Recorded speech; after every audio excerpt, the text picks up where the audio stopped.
What is up, everybody? Welcome once again to my YouTube channel, and today let's continue with another episode of our F1 2017 career mode. We are still in the Haas F1 team, and today we are at Bahrain, at the Bahrain International Circuit for the Bahrain Grand Prix.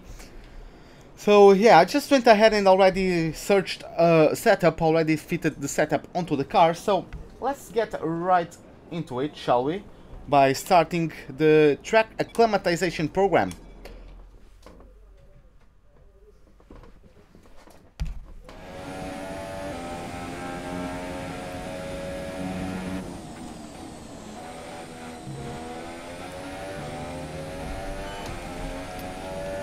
Okay, so let's go start by putting the engine on lean,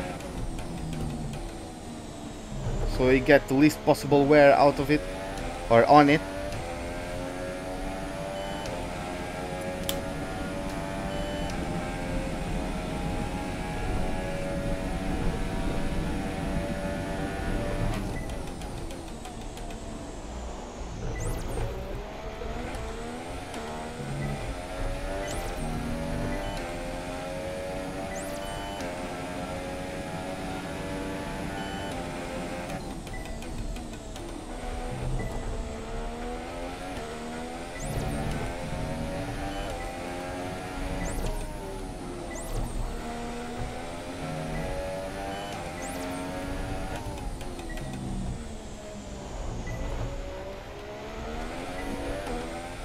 Oh, the entry speed, okay.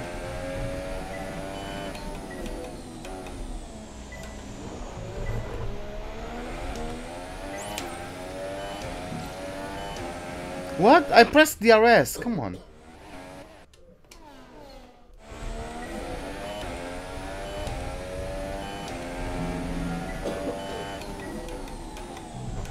I'm braking too late now, yeah. I tried to get a purple on the entry.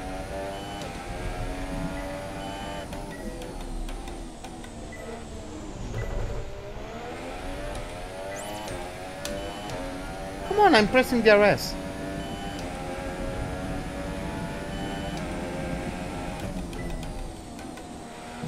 Yeah, not really sure what gear to take that corner. Most of times.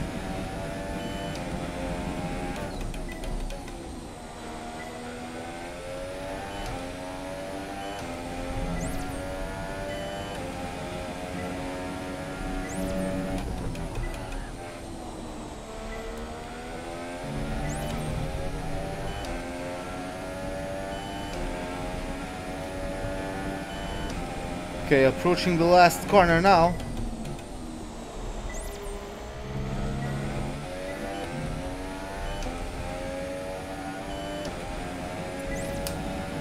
Great stuff. You pretty much nailed this circuit. This is a really strong foundation to build from over the weekend.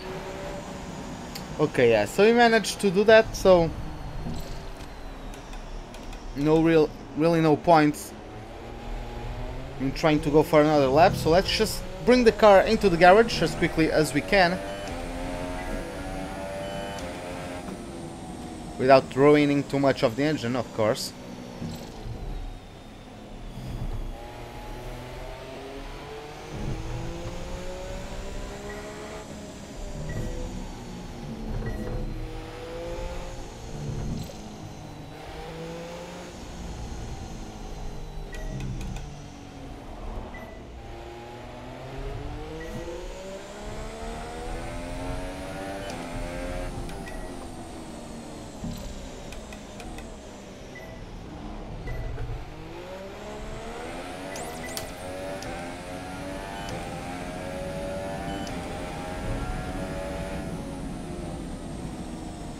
Now that I remember, I forgot to check the weather forecast, but it's probably going to be dry all weekend. Is there really any possibility of rain here in Bahrain? Don't think so.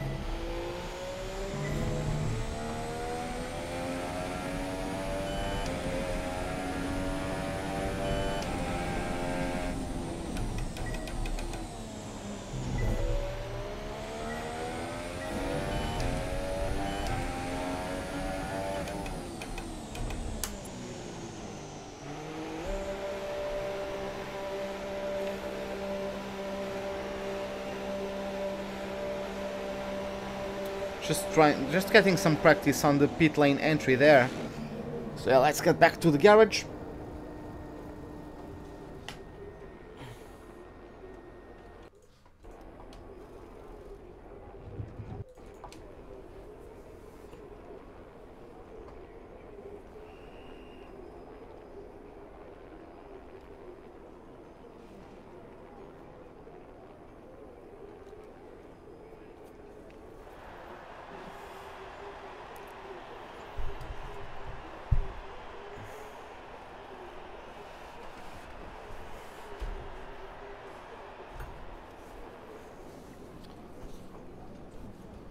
Okay, so in terms of the overview, yeah, it's going to be dry. It's tricky. Yeah, it was a bit silent. There's not really much to talk about, and I'm entering the pits. Focus entirely on the race, but we should put a bit of time aside to run the qualifying sim program. Try to run it before the end of FP3 if you can. Yeah, Jeff, don't you worry. But yeah, dry all weekend, as expected. So let's go into the second practice session, which is the tire management program. Let's see how soft we are on the tires. Over a lap of the Bahrain International Circuit.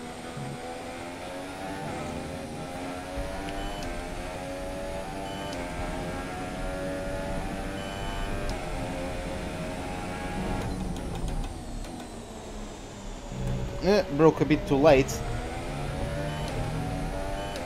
Okay.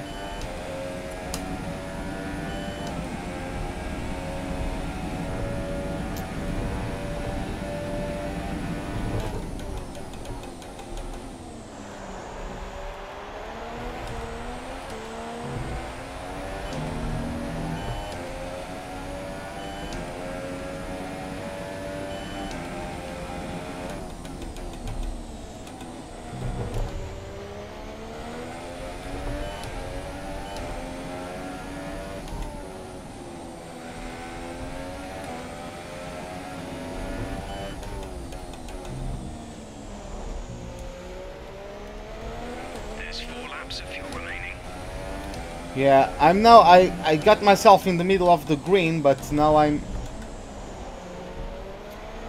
losing on the delta, and that was a very bad turn 9 or whatever the hell that is.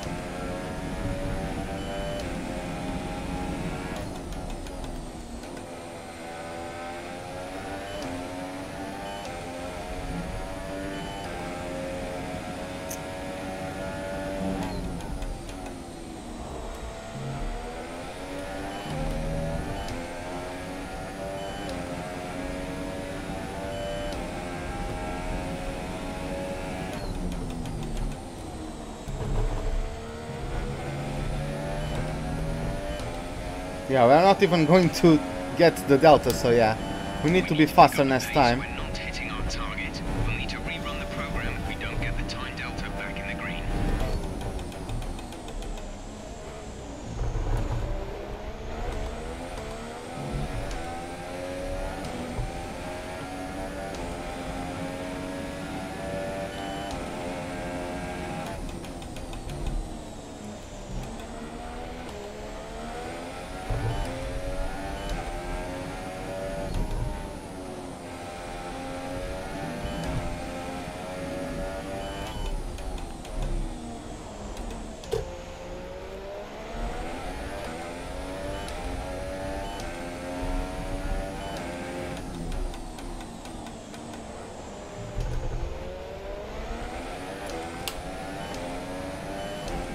Will win the Abu Dhabi Grand Prix?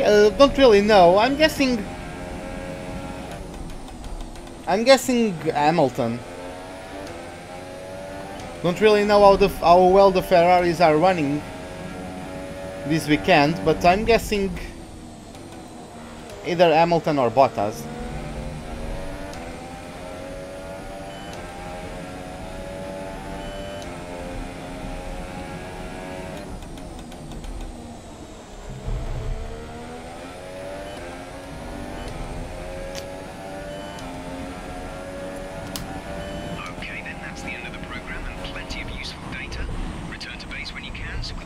Well, I don't know how the Red Bulls are this weekend, so yeah, if they are good enough.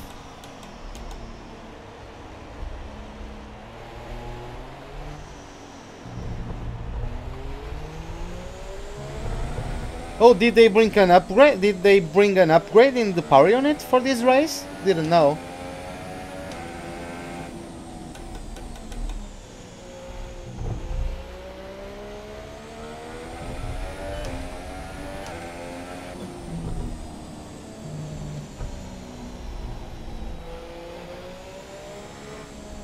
Now, let's just jump to the garage.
Hey Pius, welcome to the stream, man.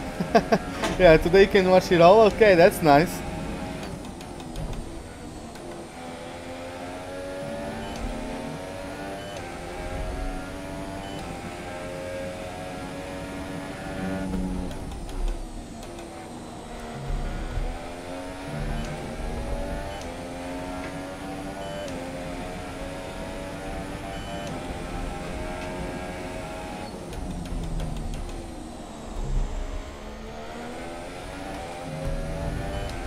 Yeah, I guess we are going to need another lap. Okay, you weren't quite good enough that lap. Try again.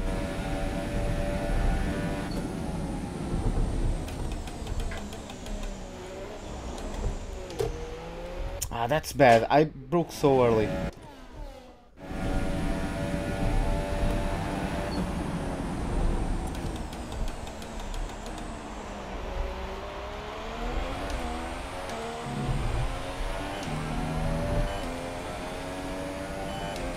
Okay, man.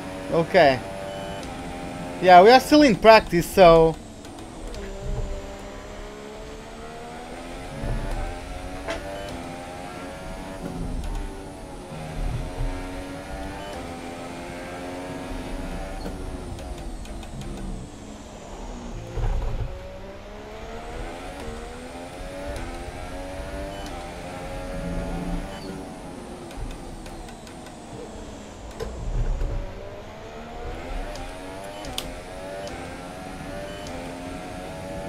Yeah, see you later. Or in a bit, rather.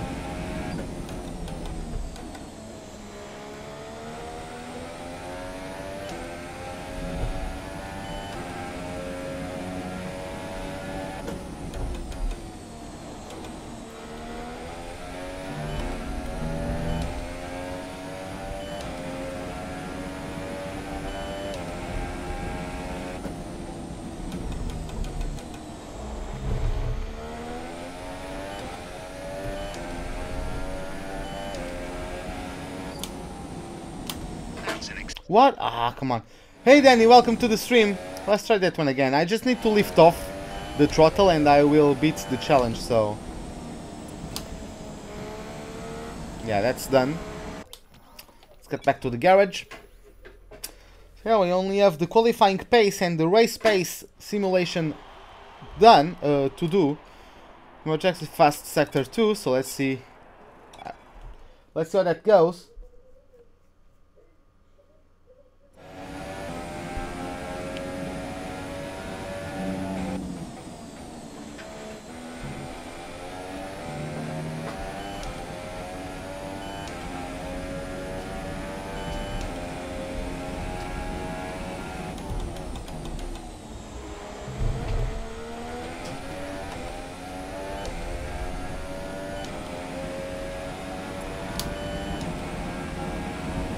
Me, I can speak Portuguese, but no one would understand it.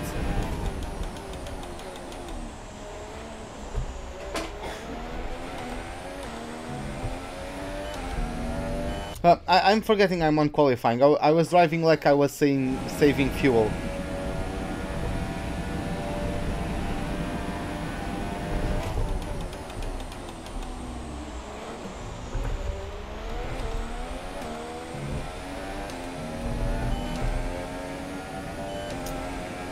Because I want, this will be my last season on it.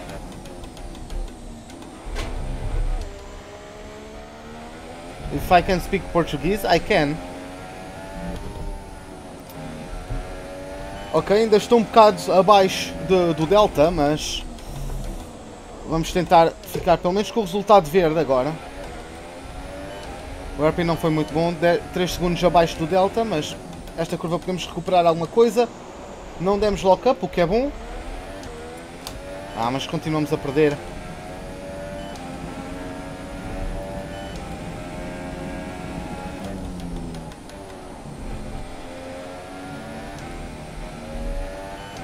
Aquela curva não foi muito boa, mas pronto.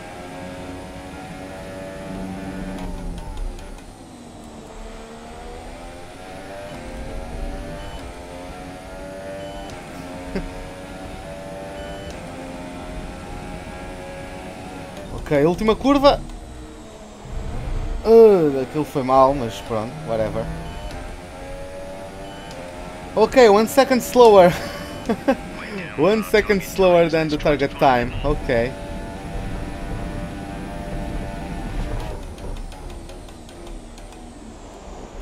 Hey Jack Barlow, welcome to the stream, man. Yeah, for some reason I'm no good in the qualifying simulations. I'm fine in the race, but qualifying is at least the simulation, because then in the actual qualifying I always do better, but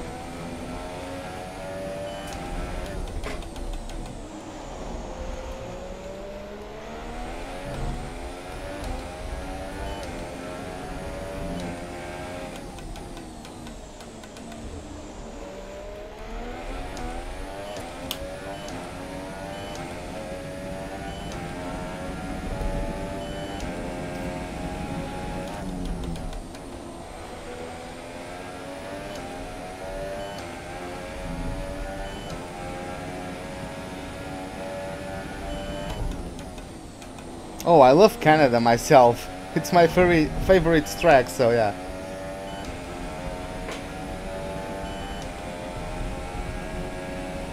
I like this track, I'm just not very good at it in the qualifying program.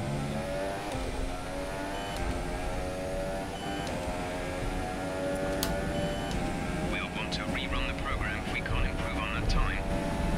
Come on. We also failed qualifying in China, and we ended up with a very good result, if I can say so myself, so yeah.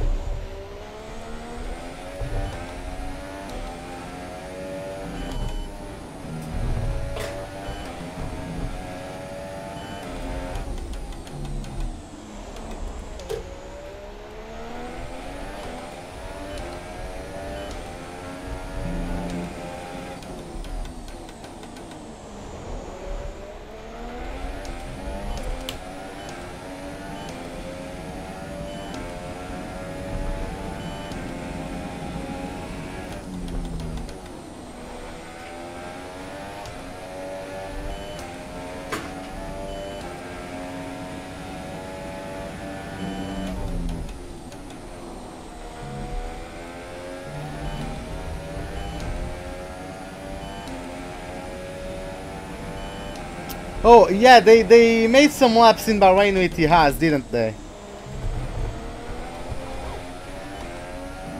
Yeah, it's gone. I can't pull it off, so.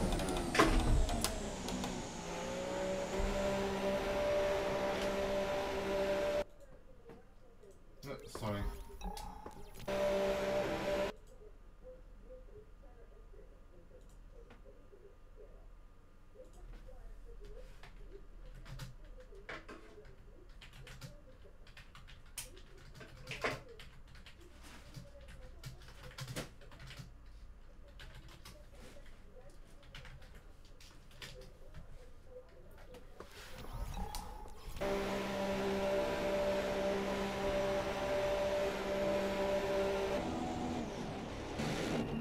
It's just timed out. He'll be able to get back, but yeah. Hey Dab, welcome to the stream, man.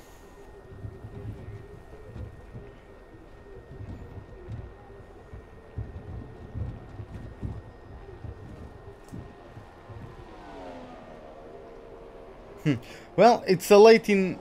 Its origins are Latin, so or Latin.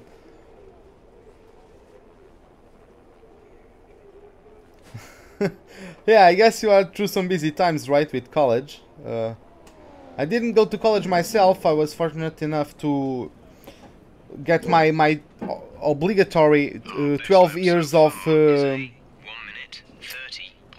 12 years of school, and then you go to college if you want. I was able to get a job right away, so yeah. Okay, so we failed the qualifying pace. Well, let's go to the race strategy practice session, practice program. This one I feel like we are going to get it quite easily, so yeah.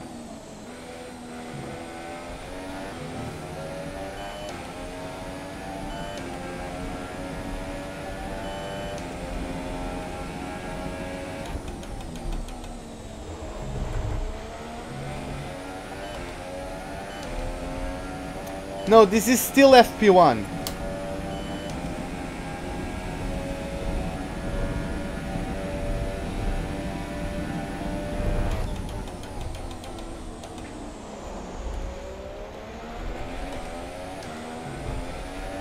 Roman is in P3.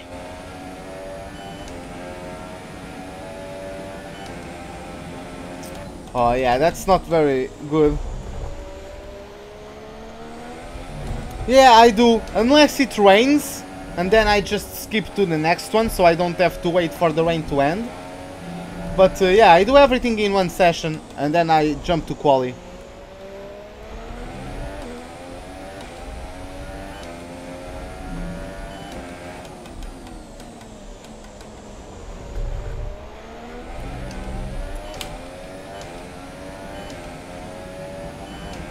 I'm never sure if I should take this upcoming corner in 5th or 4th. Oh my god.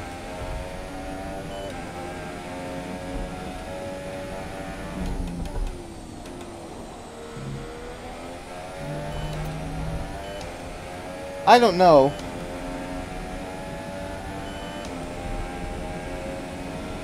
I don't know, man. To be honest, I have no idea.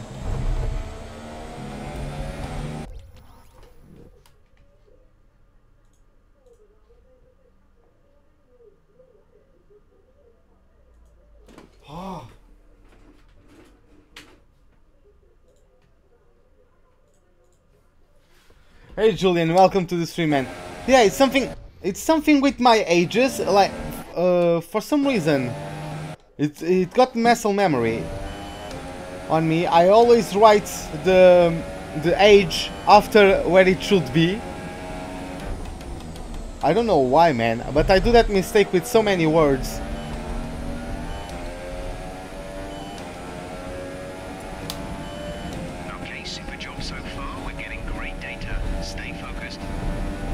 Well, the only game where I followed, not really follow, but I used to follow much more than I currently do. But the only game where I see the professional scene is League of Legends. I thought they were quite squared up in terms of the in terms of the Counter-Strike, for example. I thought they were equal. I don't know, maybe it's something just of the mindset or something. I don't know. Maybe you guys, not you guys, but maybe Americans have more distractions, you know? I don't know, man.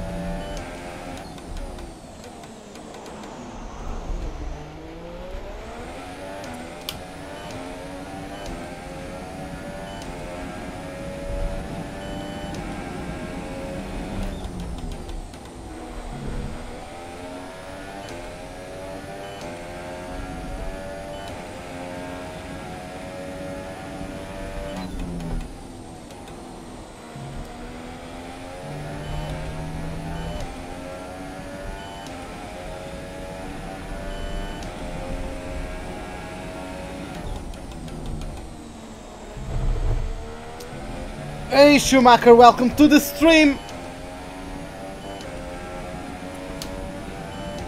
Yeah, I'm going to try and get 3 live streams done today, so that's why.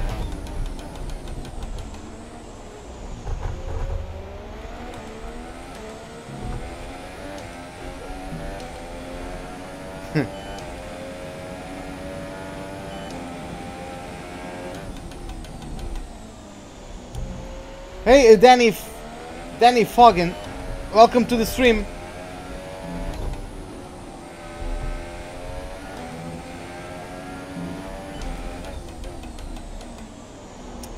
This is the first one. I would like to do. There's 4 laps of fuel remaining. Lol.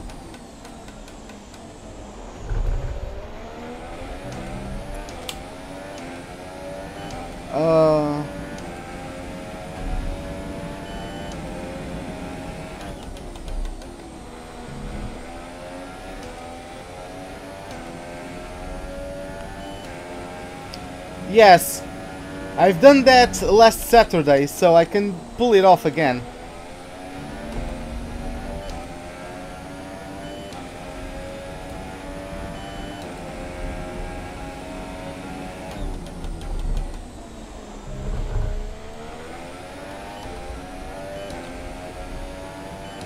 Okay, we pulled it off.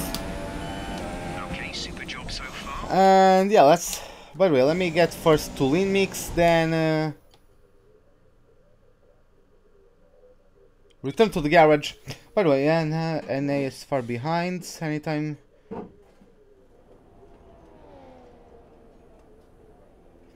I don't know, to be honest. Maybe it's just... like, it's... The weather is probably worse, generally, in Europe, you know? So maybe it's just... are more prone to staying at home and to practice and all that, and over time even the amateur scene got better than NA's amateur scene, and so the pros are that much better, you know. I don't know. So far is a 1:30.1. Hey, maybe ask that on Torin's video. He's an analyst for CS and League of Legends, and yeah, he's quite well. Quick look at the classification at the end of the session then. Here are your top 3. Vettel, a Haas, and Roman Grosjean. That concludes an interesting practice session. Let's hope for more excitement as the weekend unfolds. Boas, Diogo Mestre, what's up, man?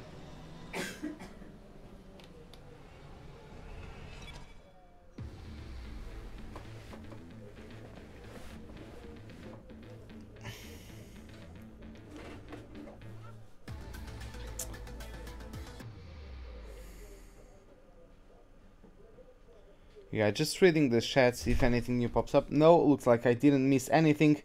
Hey, Kian or Kian? I'm going with Kian. Kian Gaming, welcome to the stream, man. Okay, we finally... Oh, who's our new rival? Hey, looks like you've got a bit of rivalry going on out there. Vettel. This is good. Gets people talking about you. Just make sure you outperform them, okay? Yeah, that's great. That's great for him. My God. Oh, it's Daniel. Why is it Daniel Kvyat? I have no idea. But well, let's listen to the voicemail. Hi, it's Emma. Your qualifying goals came up in the board meeting this morning. Here's what to expect. Qualifying 5th and beat Daniel Kvyat. Okay. So, what do I want to do? I want to go to the R&D program, and next time it's going to be Russia, right? So, yeah, let's get... Oh, it's 2 weeks. Yeah, it's only going to be for Spain. Oh, whatever. Probably... whatever.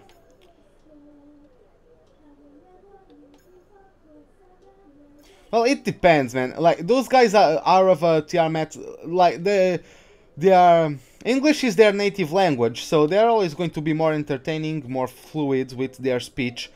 And that's more... like, it's better to listen to them than to me sometimes. So, yes, I'm guessing that's the thing that's going to hold me back. Cars are ready, the drivers are ready. We hope you're ready as qualifying is about to begin here in Bahrain. Looking at this field today, Ant, do you think we're going to see anyone take a chance? Maybe run the harder of the available compounds and save some of the grippy tyres for the race tomorrow? Well, I'd be surprised in all honesty. It's only the front runners that really have the pace to get away with that. And even then, at the end of the day, it's a big risk. Track position is the most important thing, and it's rarely worth sacrificing for a slightly more optimal strategy in the race, so I doubt we're going to see anyone trying it. I have been wrong before though. We certainly do see some risky decisions every now and then, and it's a gamble that's sometimes worth taking. But if it were me in the car, I would want to be on the fastest tyre for my qualifying lap, without a doubt. We don't need to push too hard in this session. We should have the pace to qualify easily.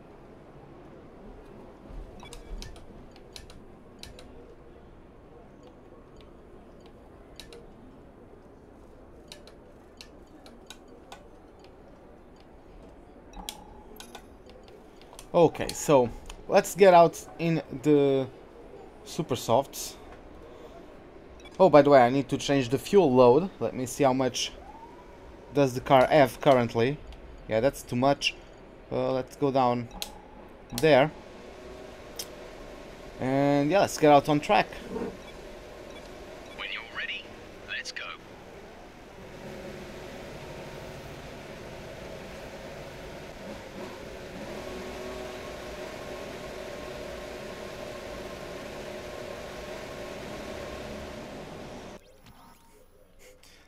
What are you mad about? Like, you infringed the rules of the chat, so yeah, I don't care if you unsub or not.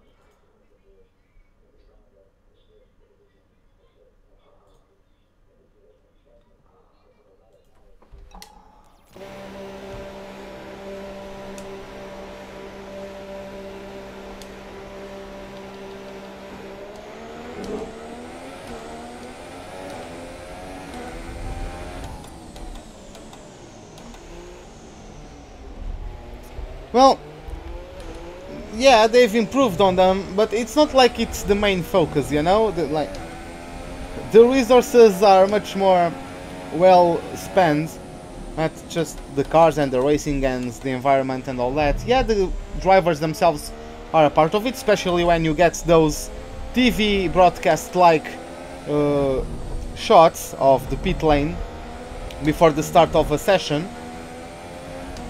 But yeah, one thing is that they are all the same, like for example, Ocon is much taller than everyone. He's probably taller than Ricciardo. I think he's the tallest. Yeah, I think he's the tallest driver, if that's a word. And yeah, he just has the same height as everyone else.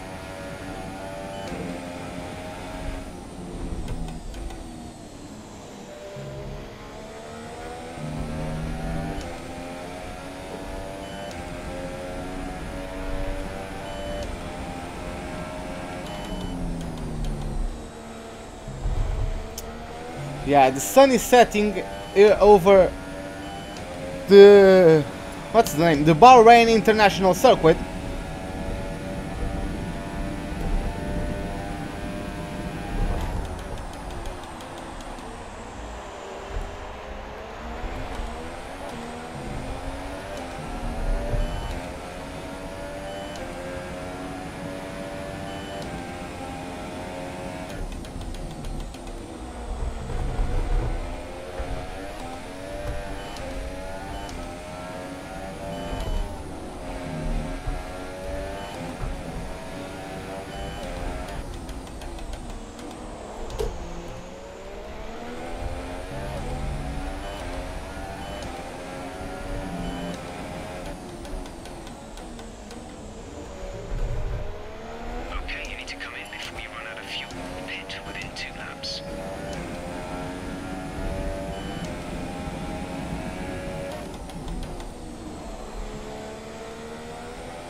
Oh, Grosjean provisorily in the top of the timesheets.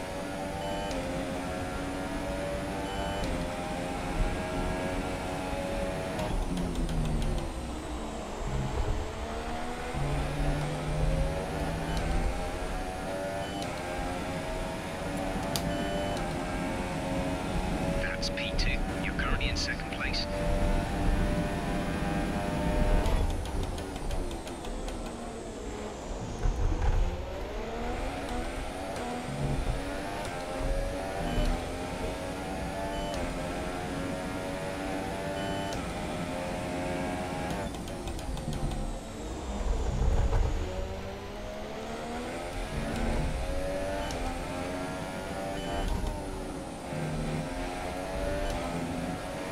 Well, I guess I'm kinda weird on that department of my life, but I don't really care. Because like, I've seen videos of accidents that turned out in that caused the death of F1 drivers. Like, worrying about the incidents is not going to change anything, so yeah, I don't really care. I try in my life, I try to not spend mental energy on whatever is out of my control. So I don't really care about those videos, those incidents. I've seen them lots of times. Less than a lap of fuel now. The tank is empty. But yeah, like, viewer discretion is advised. Or whatever the hell is the saying. Hey RJW, welcome to the stream, man. Yeah, I can break later into the pits.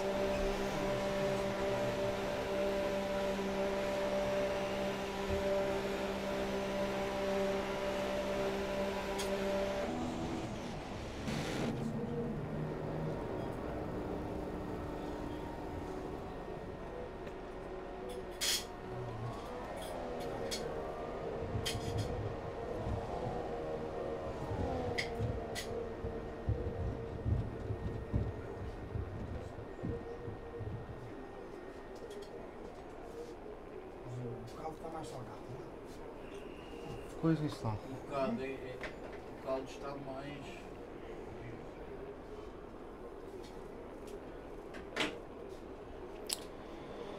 Okay, back in the pits. We are currently in P5, so I think we are going to get through quite easily. Ricciardo, 3/10 faster than me on softs as well. Grosjean with the fastest first sector. Wow, that's nice for him.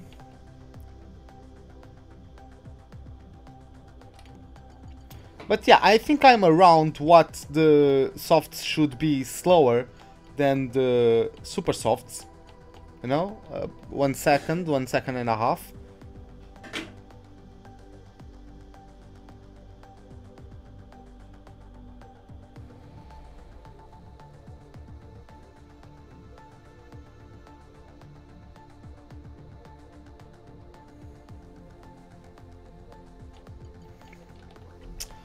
Okay, close to the end. Anyone else who shouldn't be that low? Oh, Con shouldn't be this low. Hamilton's still out of the top 10. He's on softs. Did he get held up, or am I supposed to be faster than him? Well, to be that low, he probably got held up, but am I supposed to be faster than him? Oh, he went on super softs. Everyone else did another lap on super softs, so yeah, I'm the fastest soft guy. I was in front of Verstappen by like 3 thousandths, no, 30 thousandths of a second, I think. Very close between me and Palmer there. And yeah, Lance Stroll, Alonso, Ericsson, Verline and Van Dorn are the guys knocked out of Q1. So yeah, let's go through to Q2. Where is my... What time is it? Let me check. Oh, okay. So let's get out on track again. Checks complete. All personnel be aware, we have a car leaving.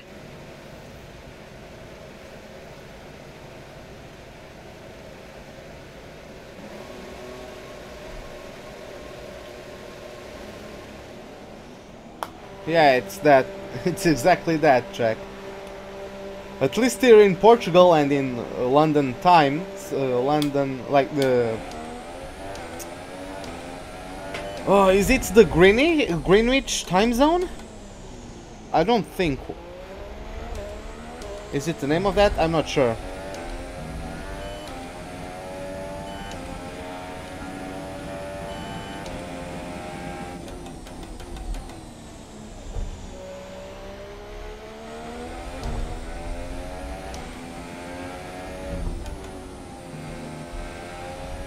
Yeah, India is quite far from Portugal and London, that's for sure.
Went a bit wide.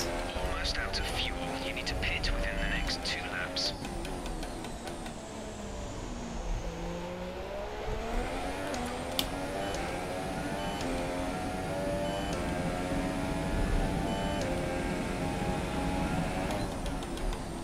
What's the studies you are on? What's the course? I don't know the correct word.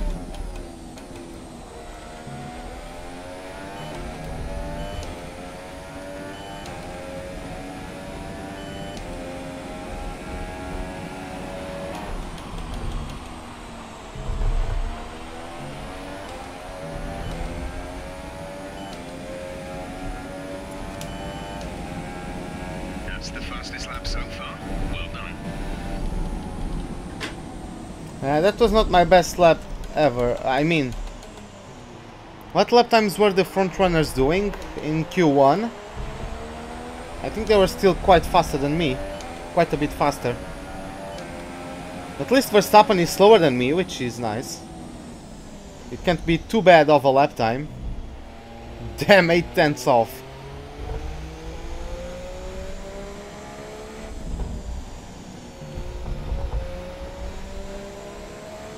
This might be one of the tracks where the chassis matters, but because my chassis is so bad, don't really know.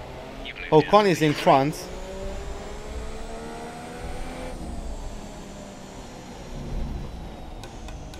Okay.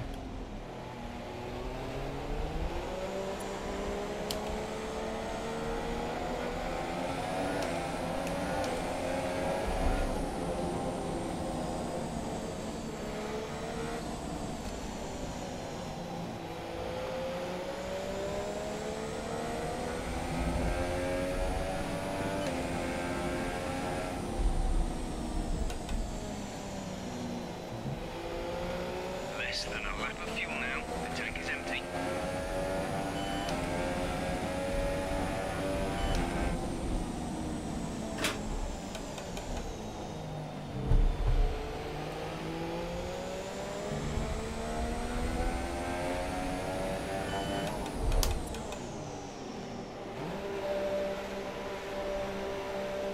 Yeah, that looks interesting. I don't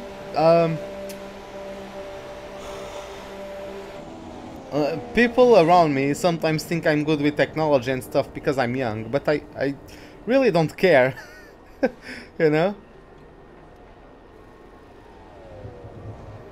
I don't really care too much about computers. If they run fine, that's all I care about, really.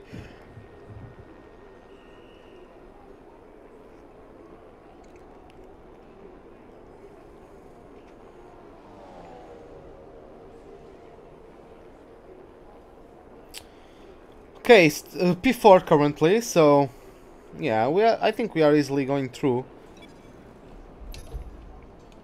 Oh, Raikkonen. Oh, let's. Okay, so I can at least get down to P8, potentially. Any one of these four guys can get will probably get in front of me. Grosjean also beating me by 5/10. I got a purple for sector, but then the other two are goddamn awful.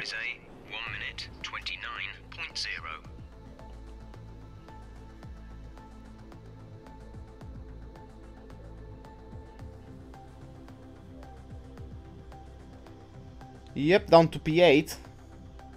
Looks like Bottas is going to try and start on softs. Let's see. Oh, it changed to super softs and yeah, he got up to P4. So yeah, we are 9th. So Carlos Sainz out, as well as Palmer, Kvyat, Hülkenberg and Massa. So my rival in Kvyat out already. And yeah, we managed to get through to Q3. So let's see who gets in the top 10 for the start of the Bahrain Grand Prix. So, setup, let's just go with the Q3 recommended tires. That's not what I want to be. That's not. Here it is. And what I'll do, I'll try to just follow the train.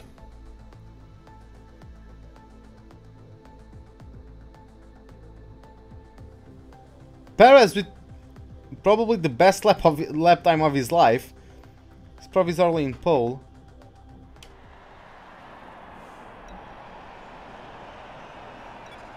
Standing by.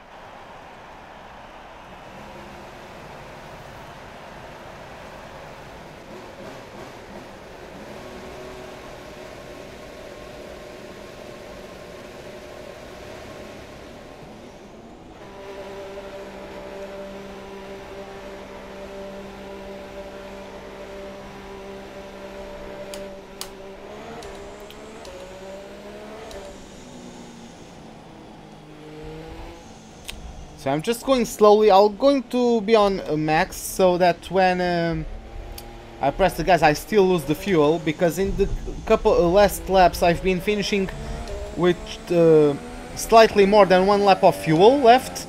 So I want to get that a bit lower down so I can be as light as possible, because I'm only going to do 1 lap, so...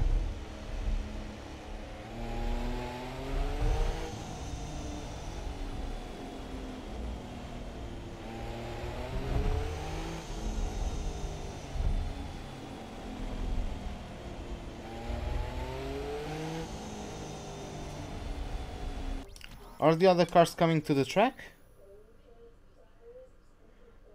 Yeah, the other cars are coming out.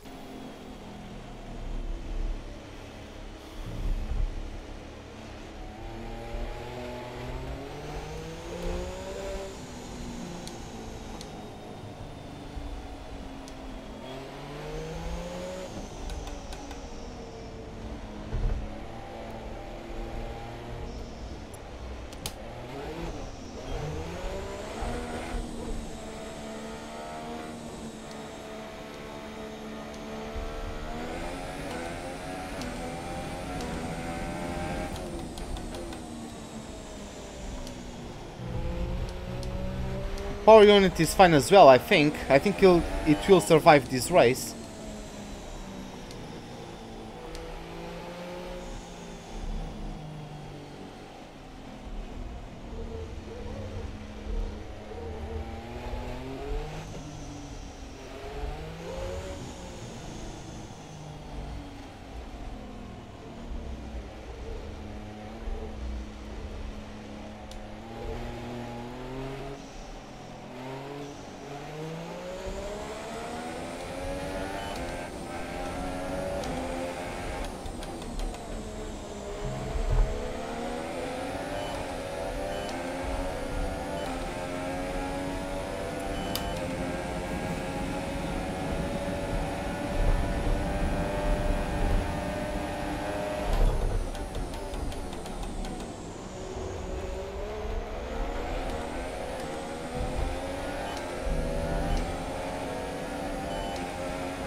Hey Duke Marks, welcome to the stream, man.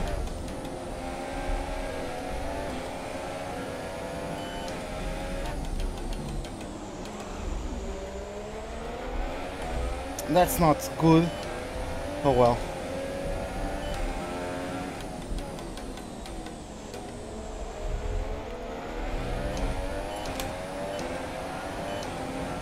Hey Josh, welcome to the stream. Yes, I'm qualifying.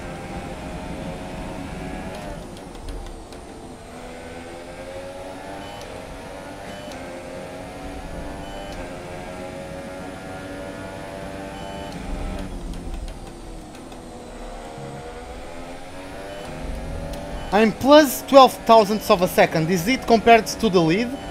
Or what?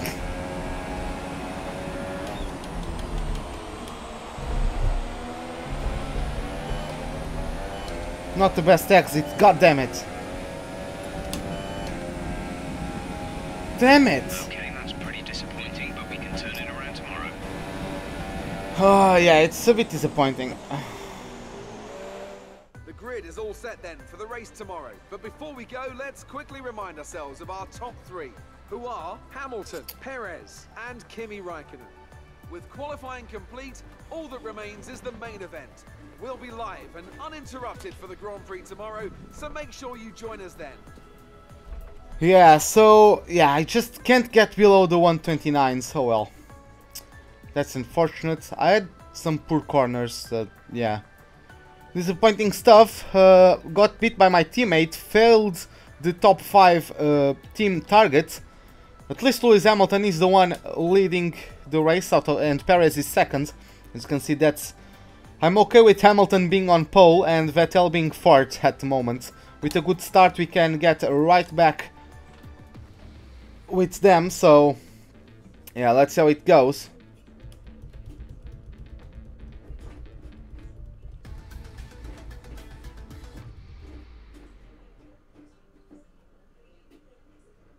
Oh, okay.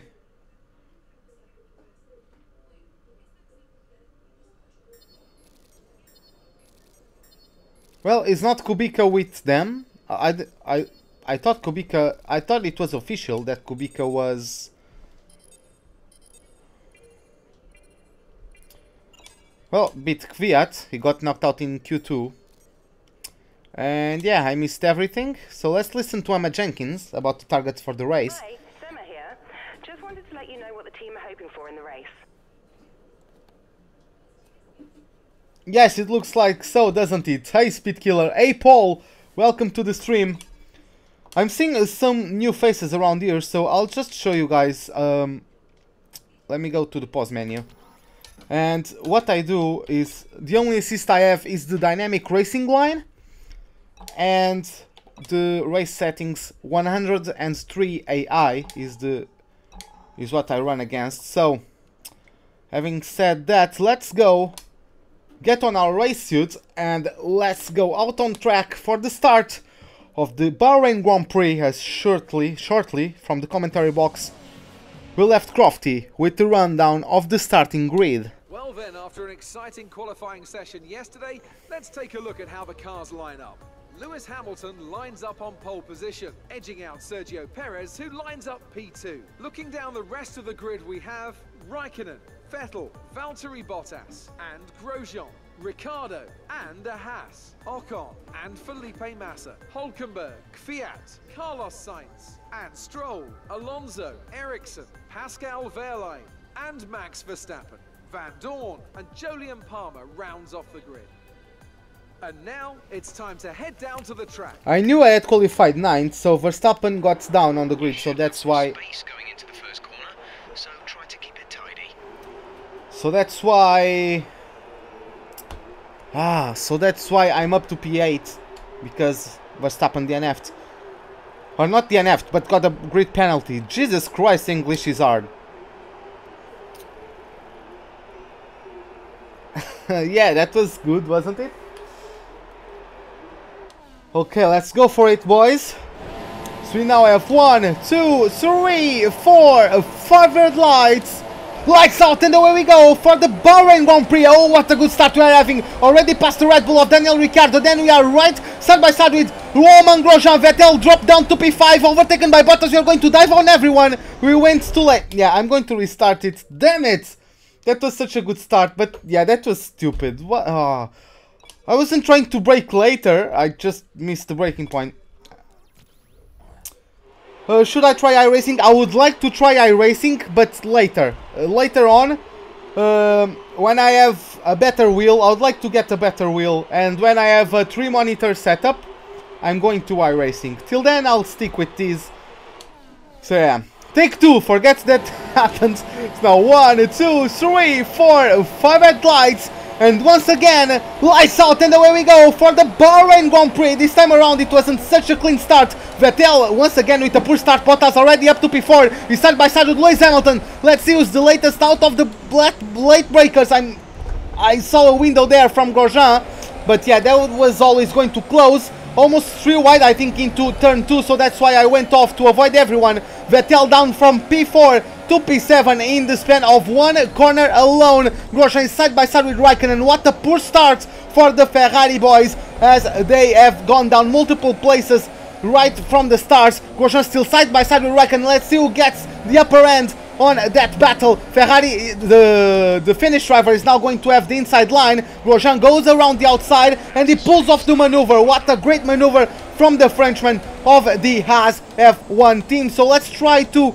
get a cleaner exit than those two out of this hairpin. No, they still got better traction. They pulled away slightly.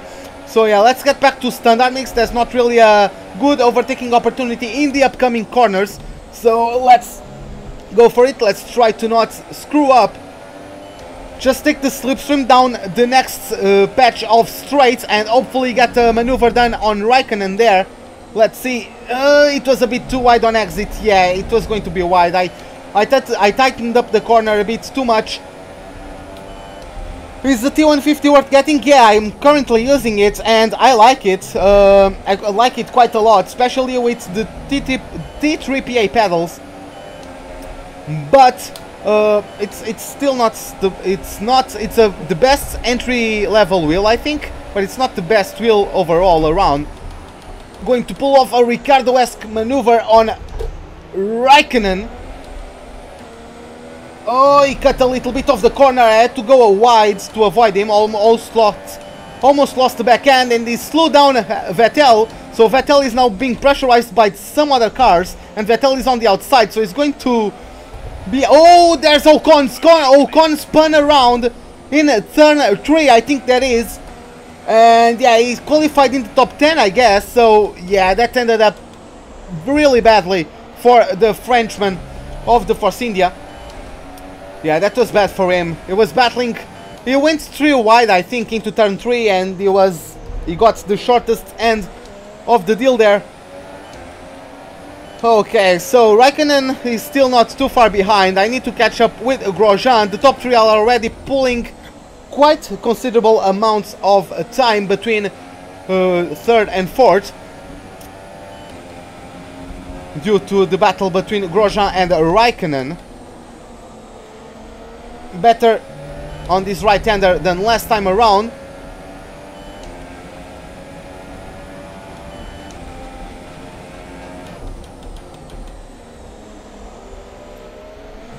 Okay. I don't think I'm closing in too much to Grosjean, but Raikkonen is definitely faster than me at the moment. Let's see how that goes. At least I have both Ferraris in front of both Haas, which is good for the constructors. As Ferrari is only 3 points behind our lead in the Constructors' Championship. Vettel is also 3 points behind me for the lead of the Drivers' Championship and is currently 7th place, maybe even further down below. So that's optimal for us, at least considering we are not too high up the field. Still top 10 finish. I'm on pace for a top 10 finish, it looks like. Closed in on Grosjean with the purple first sector.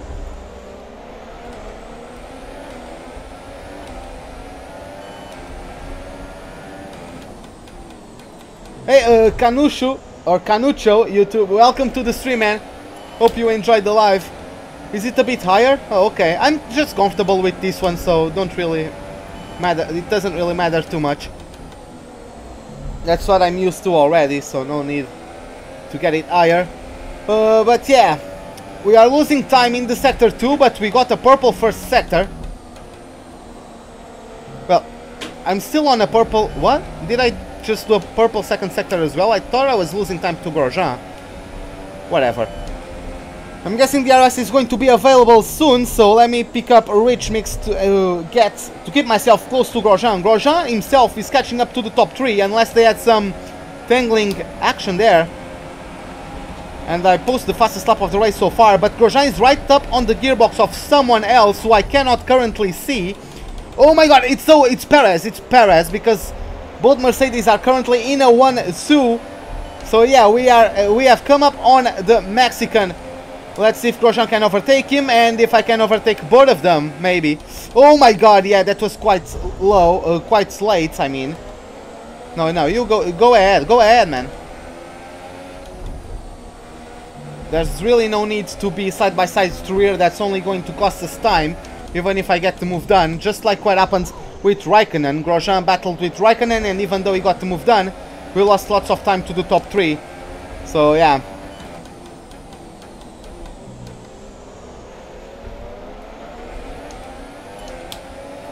Okay, still in the RS range, which is the most important thing, in my opinion.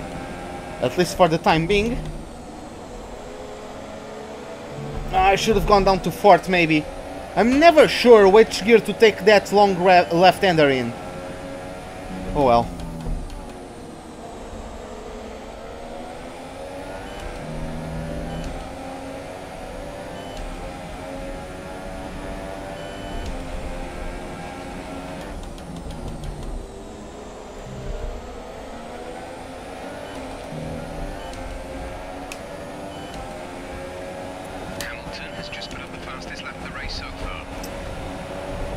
Can I dive on Grosjean? I think I can.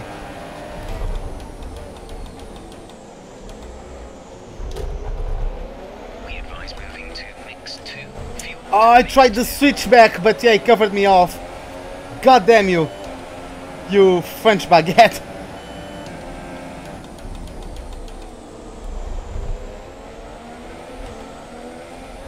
Okay, we just disposed of him around the outside. He's probably now going to have to contend with battling Raikkonen. At least if those two battle and lose time to me, that would be perfect. Okay, Perez, let's catch up to him. You have the Mercedes power unit, but I have better aerodynamics than you.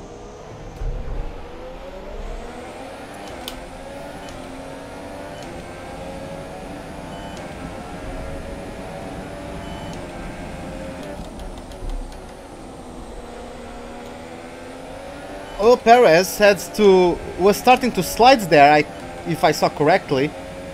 So he had to catch the slide, is Force India was doing.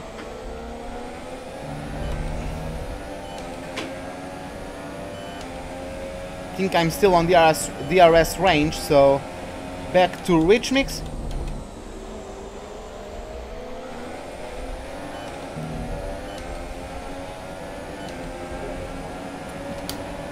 I'm not talking shit about him. We are having a bit of a rivalry going. He beat me in Australia. Pick a side, goddamn!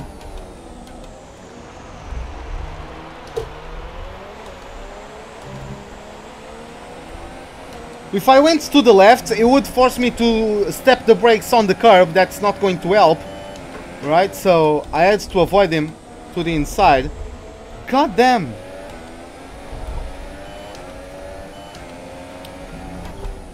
Well, we are having a bit of a rivalry going. He finished P2, I finished P2. He beat me in Australia. In China, I was P2 and he was P3 before he DNF'd. His engine blew out in that massive back straight at China. Well, sorry guys, but yeah, I was just surprised by Perez's reluctancy to give me one side. He stayed down the middle there, quite late into the run into turn 1. Hey, Jorian, or Yorian, welcome to the stream, man. 3.3 seconds to Valtteri Bottas, and then I'm guessing around 8/10 from him to Lewis Hamilton. Oh, we are still on rich mix. I didn't want to be on rich mix for the entirety of this lap. God damn, I forgot with all of that. Let's deny the slipstream to Perez. So maybe he's vulnerable to overtaking attempts from Romain Grosjean. Because I want him to do good, I just don't want him to do better than me. Right? I'm fighting for a championship this season, or at least I want to.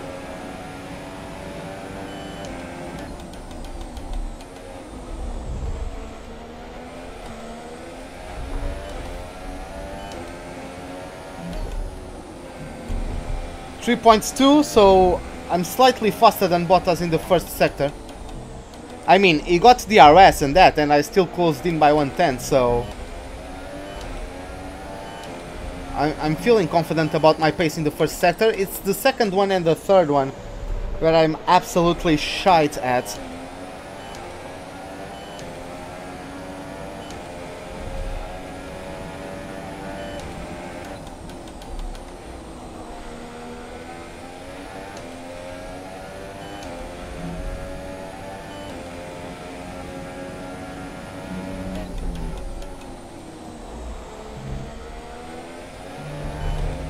What's the lap I'm supposed to pit on?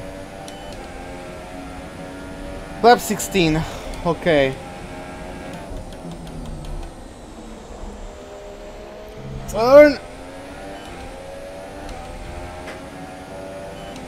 At least I'm pulling away from Perez. I think he's still in the DRS range, but Grosjean is going to probably have a run at him in the next couple of laps. Grosjean is actually being able to sustain Raikkonen behind him. And they are all with a slight gap to... Are you okay? That was a big one. Confirm you're okay, please. Okay, guys, so this is it. Like, race ending incidents, I flashback. If I do mistakes just like going wide or spinning, I don't really flashback those. But race ending incidents, I do.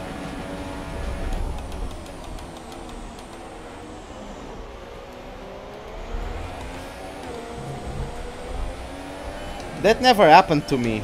I don't know why the car decided to snap that time, but... And then I couldn't catch it, which is weird as well, but well, whatever.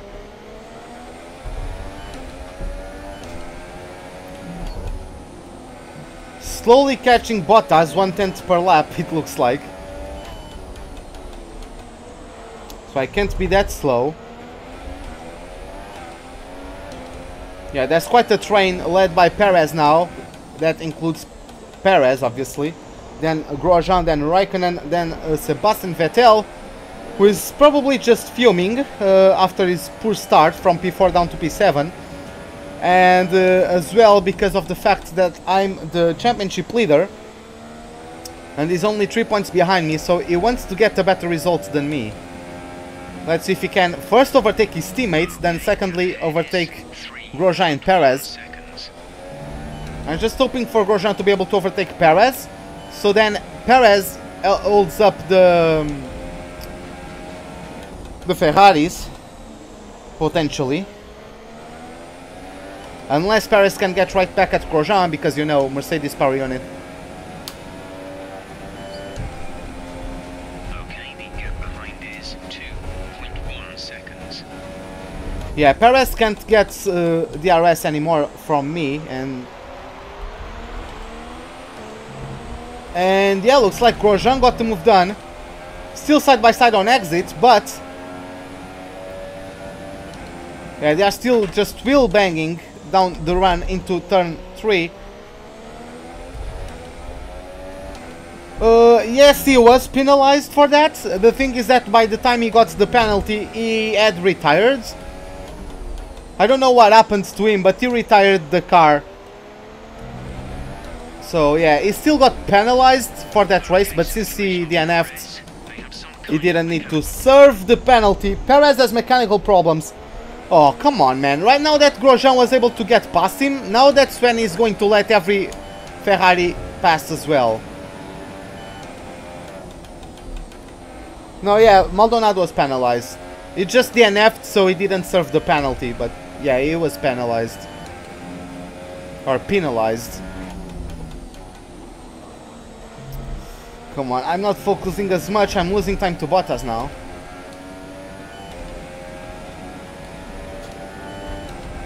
I don't think it was really a disgrace, like...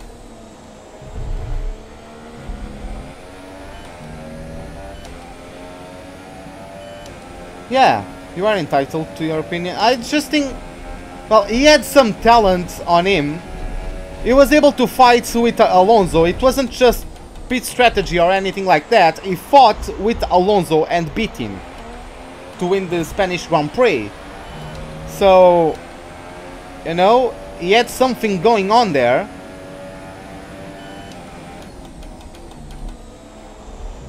He was at least better than Palmer, in my opinion. Like, yeah, I think he had something under the hood, maybe, but yeah, he just wasn't able to show it. He had poor racecraft, but yeah, that's a good way to sum up for me. He was quick, but he had poor racecraft. Because he battled with Alonso. Alonso is not slow. That Ferrari wasn't the best Ferrari ever, but it was still not slow. And he beat Alonso, so...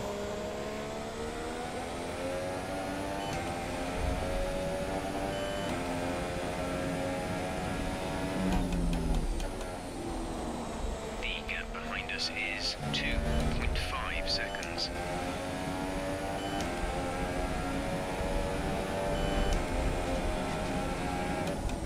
Yeah, Raikkonen got past Grosjean and is now pulling away. I don't know if Raikkonen is going to eventually close up on me, but yeah. To leader, 5.7 seconds. Our gap to our teammate is 3.5 seconds.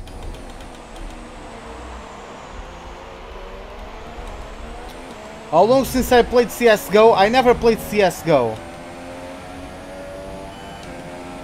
It's my brother. I have CSGO, but it's my brother who plays it.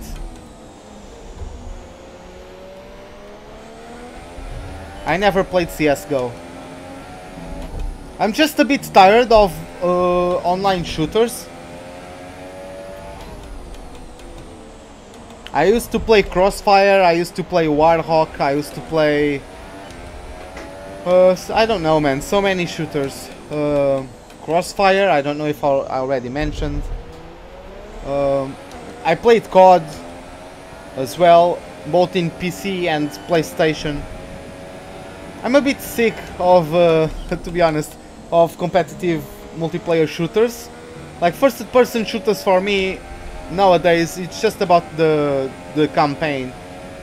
That's what I want, a good campaign experience out of those. I don't care about the multiplayer anymore in those games. For example, for me, I quite enjoyed Advanced Warfare because of the campaign mode. I didn't play one game of multiplayer there. But for me, I can't count Black Ops and the Modern Warfare series because their campaign modes were able to be so much more fleshed out because they had multiple games to do it. But out of the campaigns that go just through one game, Advanced Warfare is probably the best. I really enjoyed the campaign there.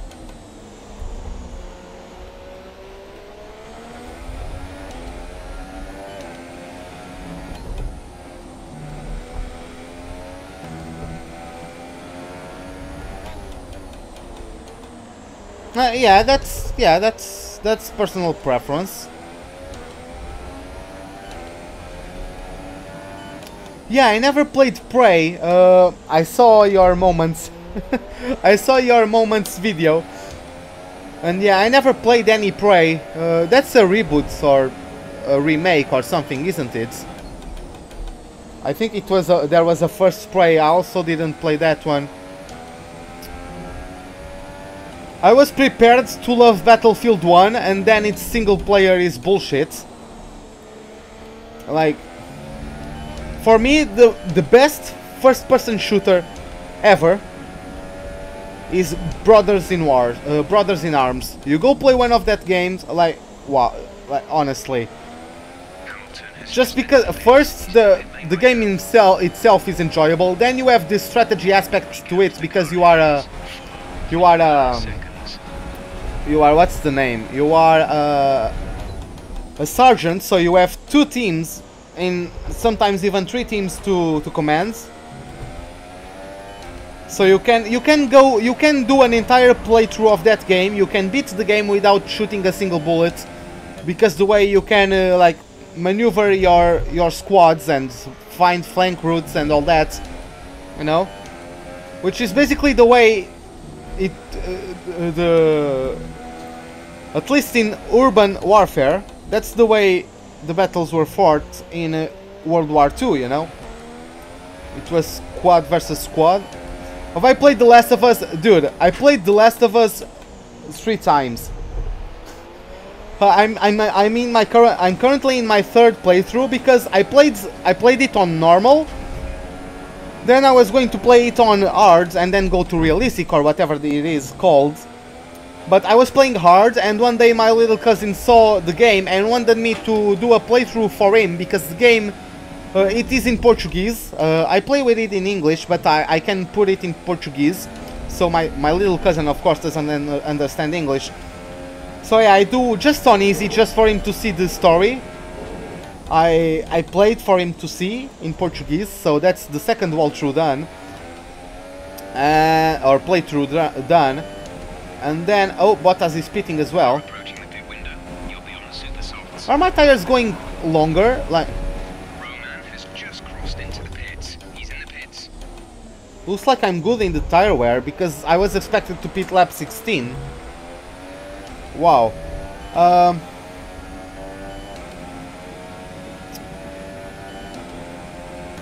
And yeah, I'm currently in my 3rd one. I haven't played it in a while.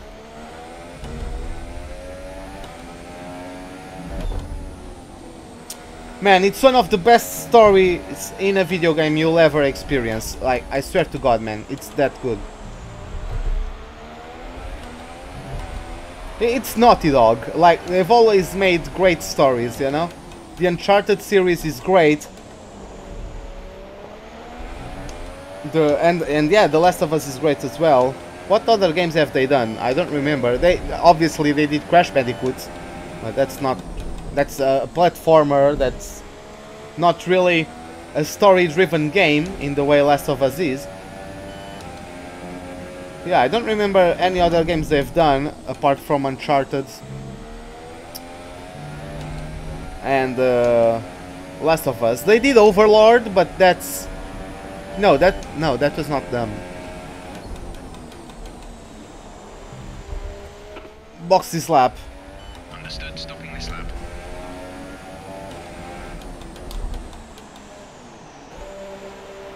People get mad about everything. Like, I've seen some people like dissect the trailer and making the case that Joel dies in that game. I don't care if he dies or not. I just want to experience the follow up on that story, and if he dies, he dies. I don't really care. That's the direction they want to take the story or the narrative, and that's up to them. Oh my god, no, I want Massa. I need to be in front of you guys. Like, you are blocking me, Massa, can you not?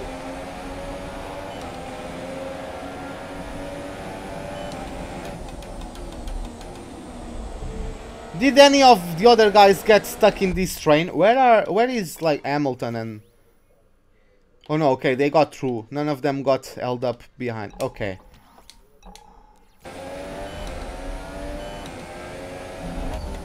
Yeah, it's because it is really a great game.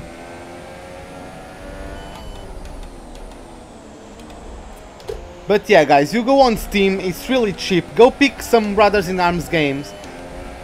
There are only 3 of them. The most recent one is Hell's Highway. which is in Holland during the Operation Market Garden, where the Allied wanted to clear the, well, a huge highway, which was called the Hell's Highway, because there was heavy German presence there. And yeah, they wanted to clear that highway and make a path straight to Berlin and finish the war by Christmas. The thing was that Hitler's best units were there, so they were able to repel the attack. The Americans were also able to link up with some Irish tank unit, I think. But those were ambushed and never made to their destination. So yeah, it was the last big loss of the Allies in World War II, I think. Well, Kvyat has not made its pit stop yet, so yeah, that's why he's up to P4. But yeah, it was the last big loss of the Allied. And it's just a great game. It's just a great game. All three of them. The first two are in Normandy, the third one is in Holland. But yeah, they are the best World War II shooters ever made.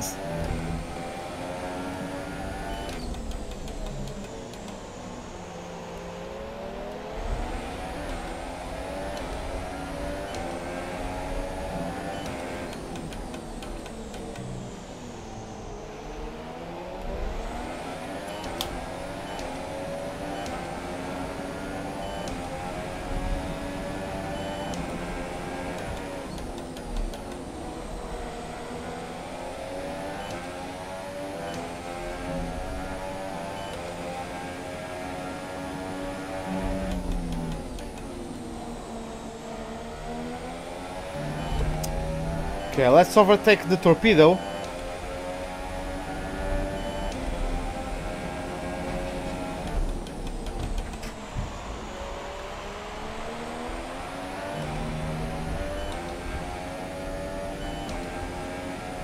Sainz is in the pits, so both Toro Rosso's not making their pit stops. And Hamilton is 5 seconds away. He's behind Bottas. Bottas...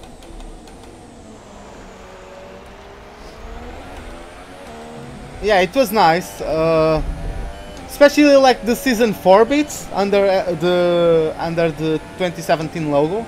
That was nice. So yeah, that's why I reused it. I had to make a completely different, like the red filter. I had to remake it completely. But yeah, the base, the skeleton of your thumbnail was really nice.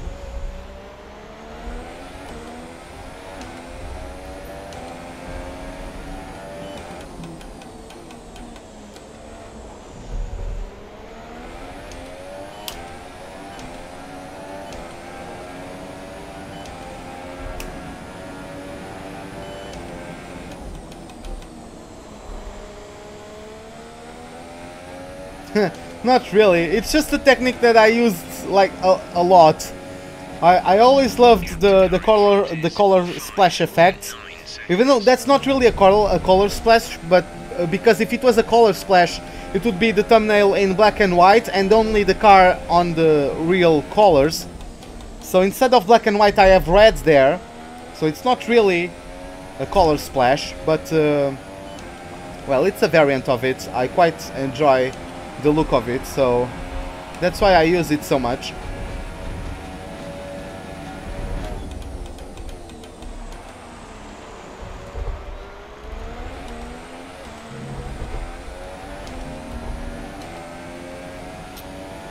But yeah, I think I'm going to lose time to Hamilton. Hamilton is still not being able, is still not right on the gearbox of Bottas, which is a bit weird, since Bottas is on softs. Maybe Bottas has the upper hand on Hamilton today.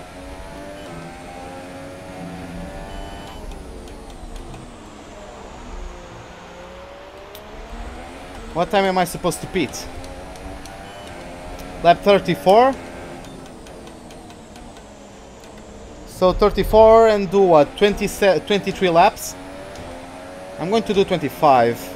I'm going to pit on lap 32. So I can probably just pit at the same time as those guys.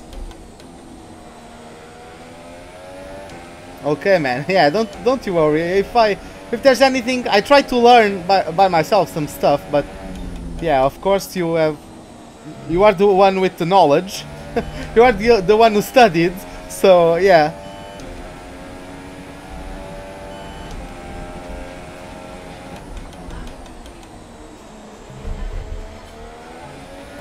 Whew!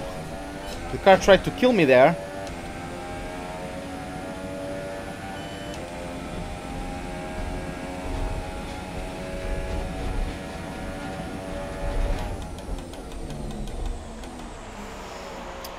Oh, it was like the circumstances were way different.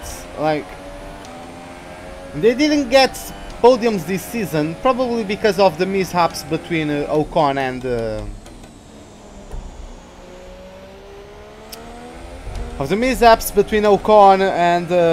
what's the name? Fuck. And Perez.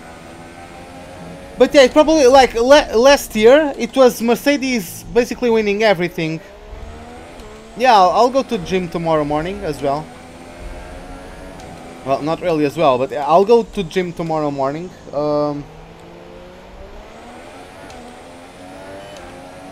No, I don't think they would still be up for a podium. Because 2016, Mercedes were basically doing 1-2s all the time, or close to it. And then the Ferraris would come through and grab up the last place. The thing is, Red Bulls also started getting those last podium place finishes when Ferrari dropped, and because Ferrari dropped, it was a bit equal between Red Bull and Ferrari. And if any problems occurred between those two, Force India would be able to pick up the pieces, as they did. The thing in this season,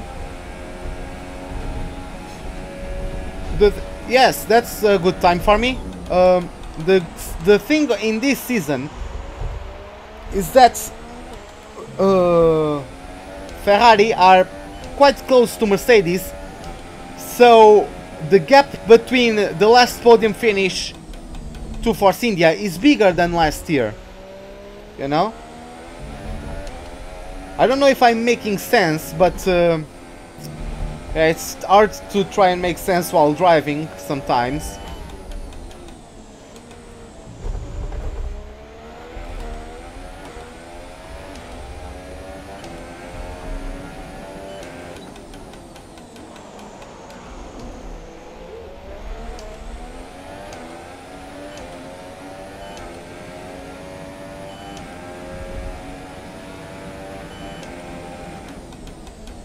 Like this season, oh okay man, yeah, but this season it's been harder for Force India to get the podium, because the gap from Force India to the, like, at some tracks Force India last year, Force India could have been the second best team, you know, in some tracks. Now, even if they overtake Red Bull, they are still the third best team, and 2 cars per team. The best they can get is a 5th place, right?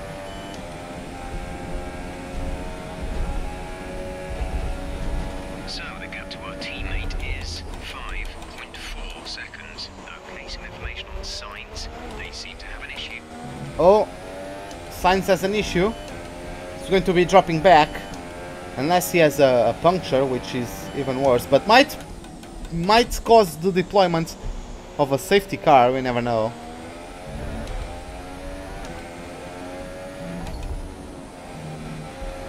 But yeah, Hamilton was on pace for a win in China, but he got problems during the safety car. So when the restart happens, it just plummeted through the field. He gave me first place there. This time around, Bottas is on softs. I don't know why Hamilton has not overtaken him yet, because, well, he was first. He pulled off the undercut on Bottas, but he's not catching up. They are more than 1 second apart, which is weird for me. Maybe Hamilton has problems. Maybe Hamilton is just saving fuel. I have no idea. But Bottas is going to be on the super softs at the end. Me and Hamilton are going to be on the softs. Grosjean is going to be on the super softs at the end as well. He's up to P4, which is nice to see. The thing is that I'll be on new softs and Grosjean will be on old softs, you know.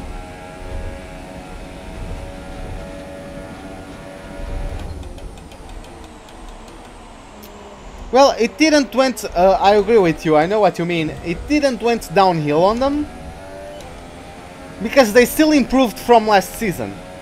They didn't improve as much as they were hoping to, but they still improved over last season.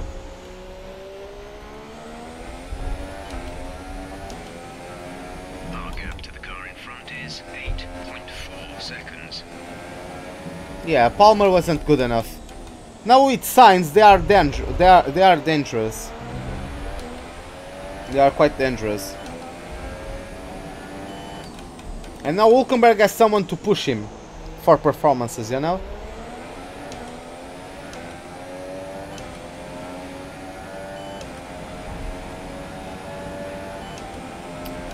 And Sainz is finally free from the shackles of the Red Bull team, so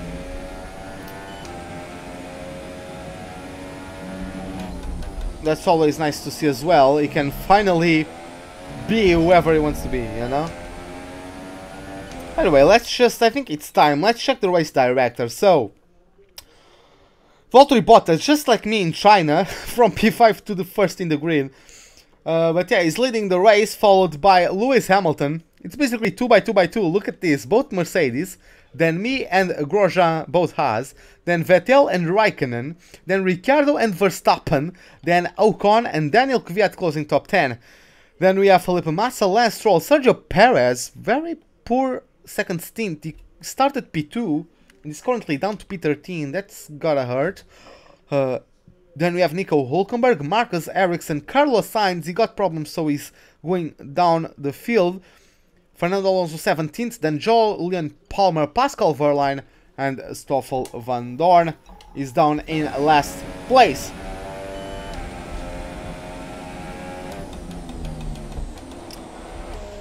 Yeah, man, I think Williams would be better if they brought in Wehrlein, but yeah, something is wrong with him. The gap to the leader is 10. Something is just wrong with Wehrlein. I don't think we'll ever know what that is, but it can't be, like, it's not normal for him.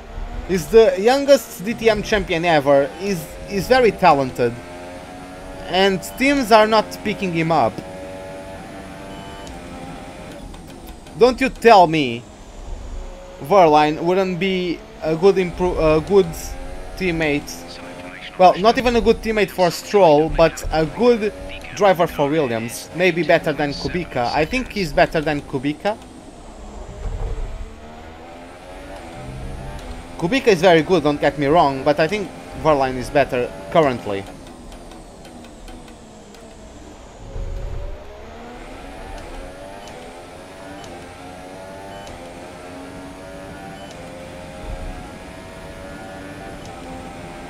It is great for Polish motorsports if he gets in F1 once again. It's also a great story, but yeah, I think Wehrlein is currently better. So it's something that's very wrong with Wehrlein.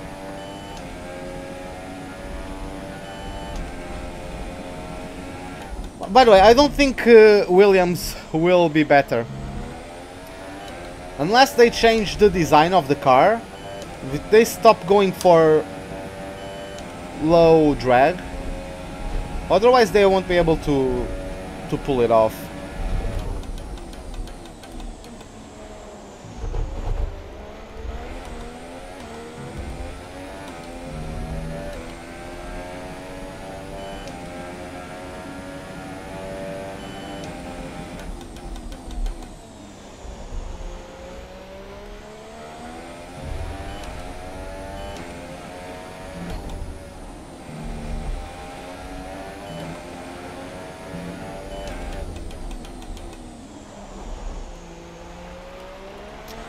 Well, with all of this talking, should try deal with Mercedes.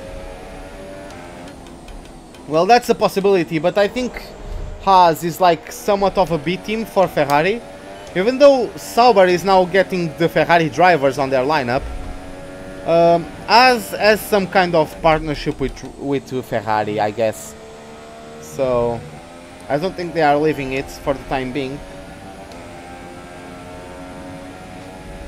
Gap to car in front is 8.8 seconds.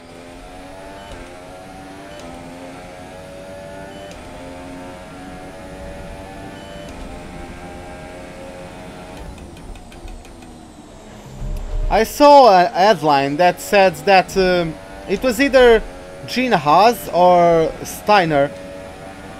It was a quote, it might be out of context, but it was something along the lines of, if we aren't winning within next 10 years, F1 was a failure. Which I think is such a stupid thing to say, man. Is F1 a failure for Red Bull, even if they didn't win like those 4 titles in a row? They are still the best, they are still the third best car on the pack. They are quite competitive. They have some huge wins, some great wins this season. Like Force India has not won a race, I think. I don't think they ever they haven't won a race. They haven't won any championships. Was F1 a failure for Force India so far?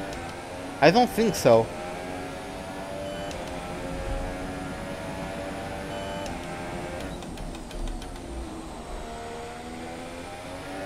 Wait, don't they have a win with Fisichella at Spa or whatever? Or was it just pole? I don't remember. But yeah, I don't think Force India has a race win. I might be wrong though.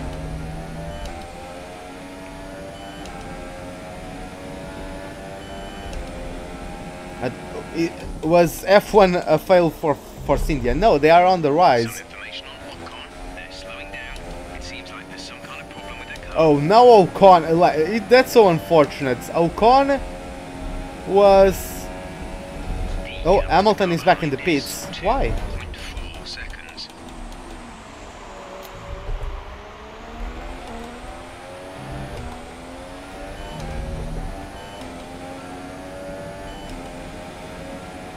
Yeah, they would, right? So, I don't think it was a failure. Well, especially with the retirements of Verstappen and all that, they couldn't really score as much as they probably would in normal circumstances. But as I was saying, Ocon first got spun in a battle with Vettel and Raikkonen at turn 3. He spun round. And now he has issues in the car. I'm seeing some yellow flags up the road in the third sector, but I don't know if that's because of a puncture. Because sometimes the cars have punctures and Jeff just tells me they have a problem instead of telling me they have a puncture. So I have no idea. Yeah, there's yellow flags in the left corner. Vettel is coming up on me. I'm being rather slow just because I'm talking that much. By the way, what's strategy for Hamilton? What's Hamilton doing? Hamilton is back. Hamilton is for a tree stopper. Yeah, that's his third set of super softs, isn't it?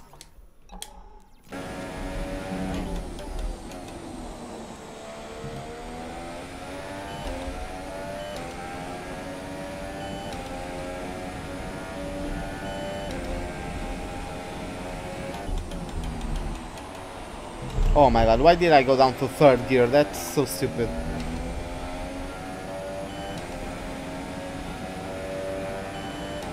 Bottas is pitting as well.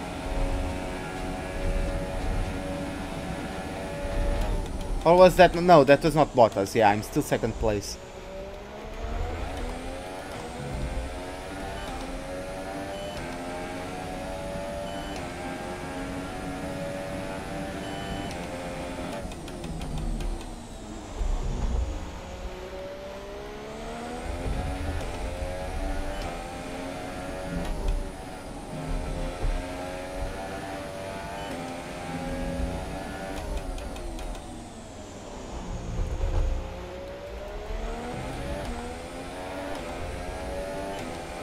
If I have any advantage, is the fact that I'll be on new softs when they are on old softs.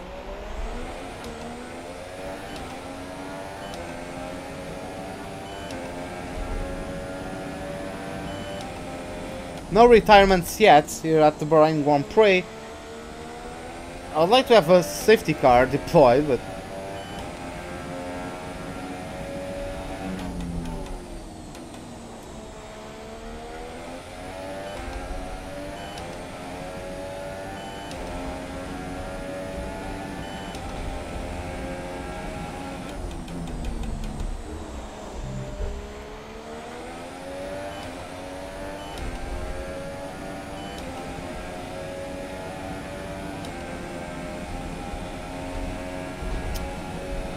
do you know what I remember? 2016, Hamilton trying to pull off a switchback on Rosberg in the first corner and getting himself right across Bottas. Bottas blamed people for that one, but what is he supposed to do? He's braking later to overtake the guys he's battling with. Like, what Hamilton tried to do is a maneuver you pull off in lap 20, not in lap 1. Because if you want to do a switchback, first you have to brake earlier than the car right beside you, so you can let him pass and then you switch back. What are you thinking about doing that on a first corner? For me, that's Hamilton's fault. He just came across, like, if you went just like a normal person, he would go around the outside of Rosberg. But no, he tried to go for the switchback, cut across the entire track, and Bottas was there.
Car in front.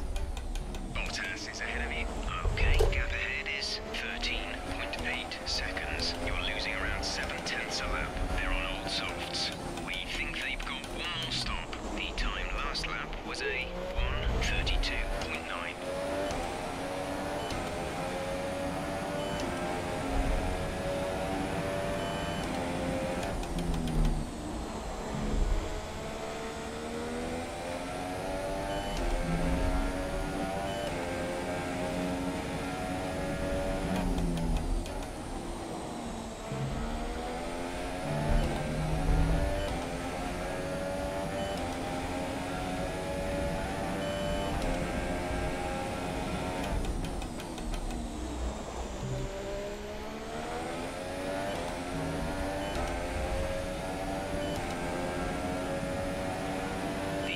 To the leader is 14.2 seconds.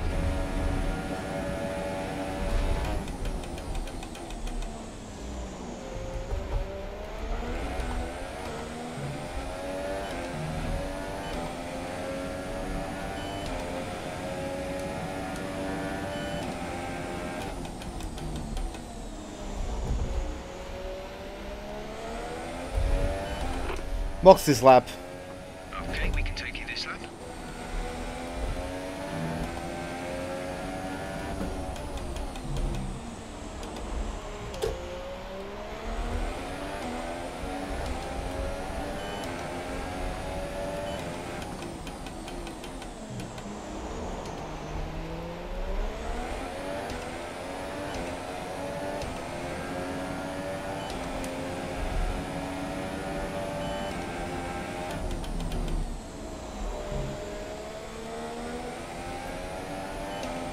Yeah, now this is where the race really starts, because I'm going to undercut the soft runners, so I need to get the tire advantage, because I'm going to on fresh softs, they are on old softs. So I need to get back on them as much as possible so that when they pit for super softs, I am as far away from them as I possibly can.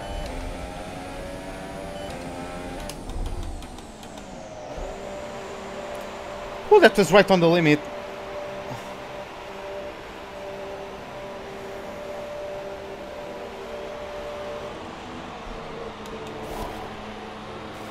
Go, go, go. Let me just check one thing, by the way.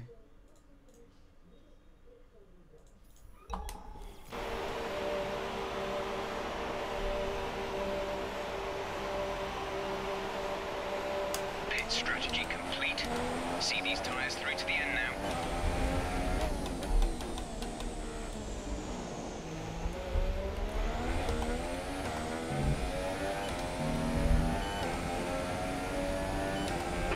Car in front. Ricardo is ahead of you. They're on old softs. We think they've got one more stop. The time last lap was a 1 minute 33.1. What about the gap? No? Okay, whatever. 13 seconds of gap.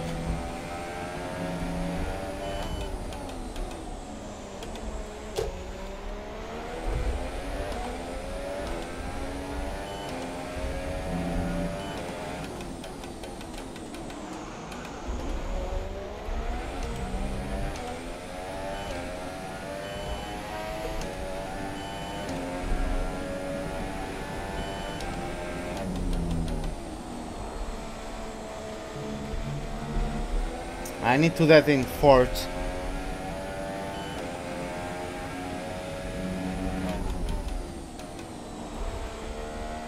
Turn!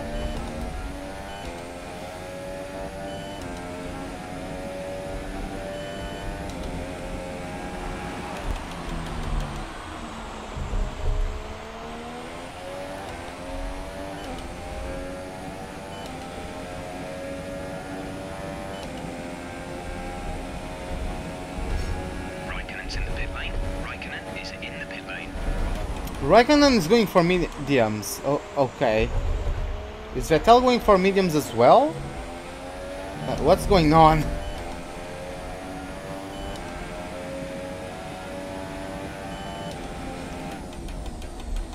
Yeah, all of the soft runners pit for mediums and then let me have a safety car, please. So I can go back to super softs.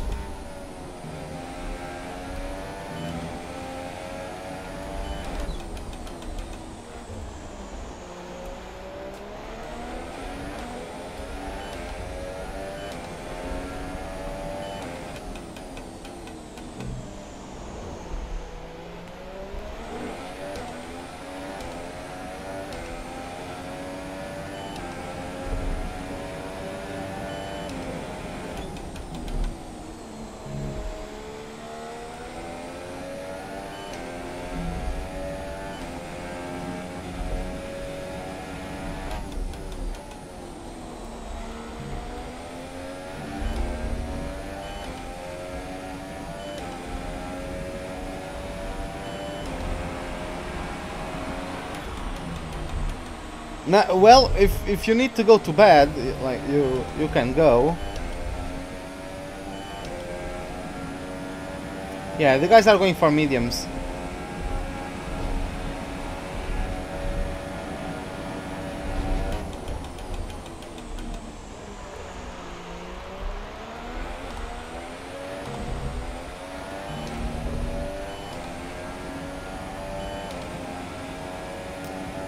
Hey, Nirmala, welcome to the stream, man. Hope you enjoy the stream. The last, what is it, 24 laps? To the car in front is 12.7 seconds. I can maybe catch up to Valtteri Bottas. I have softer tires. Oh, right. Yeah. That's gonna hurt.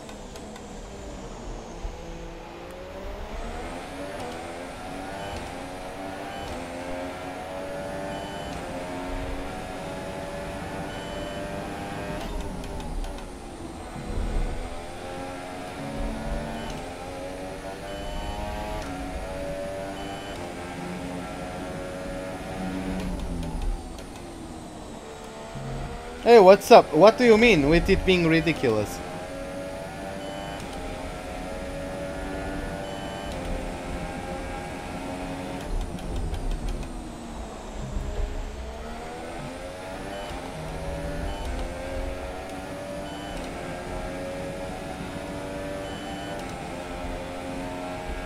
Is Raikkonen going to pull the trigger on Vettel? Looks like so.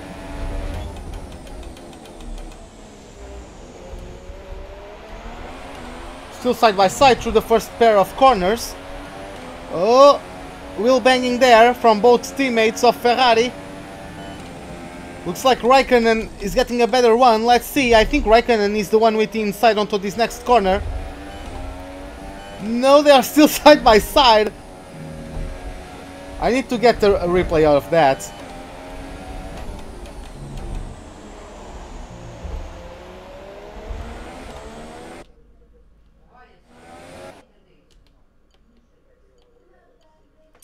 Let me get some replay of that. Well, I know I can race without the racing line. The thing is that I need to focus much more on the track. And then I can commentate as easier. And entertain you guys. So yeah, I never claimed to be a god of the game. So I can still be good at commentating while not having racing line on. So that's why I use it. That's the only assist I use, by the way. And yeah, only assist I use. Racing against 103 AI. So yeah, I think that's decent. So yeah, those guys are still going on about their business. Vettel retains 5th place there. The guys in front, by the way, let me check who are the guys in front. They have not stopped yet, but nevertheless, let's check who they are. Who are they? It's Grosjean, who is still to make his 2nd pit stop, and Hamilton is still to make his 3rd pit stop.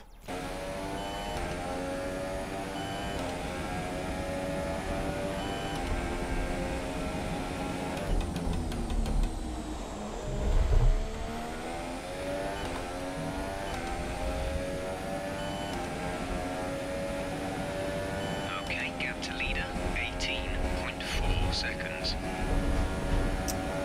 Okay, 13.4 to Bottas. I need to...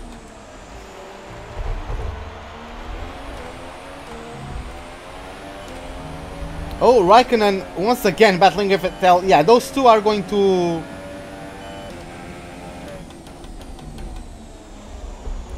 Yeah, those two are going to lose time.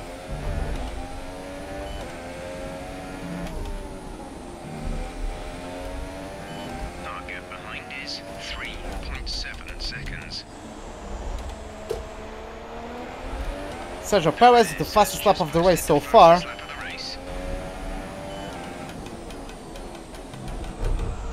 Oh, damn it. Well, that's great, man.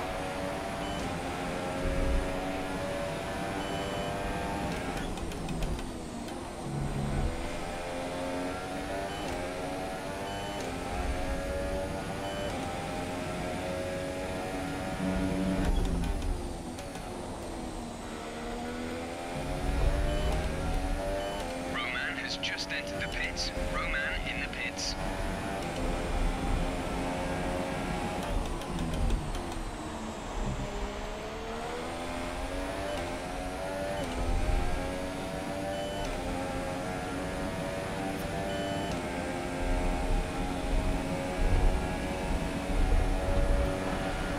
Hey, Sai Tarum, am I pronouncing that correctly? I think I am. Welcome to the stream, man.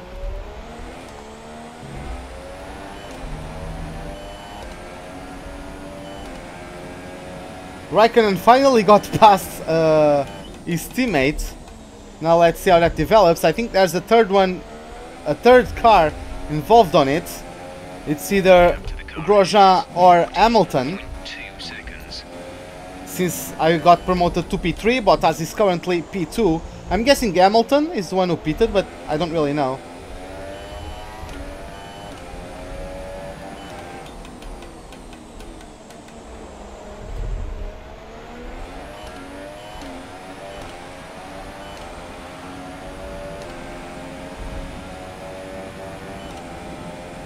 Okay, that's good to know then.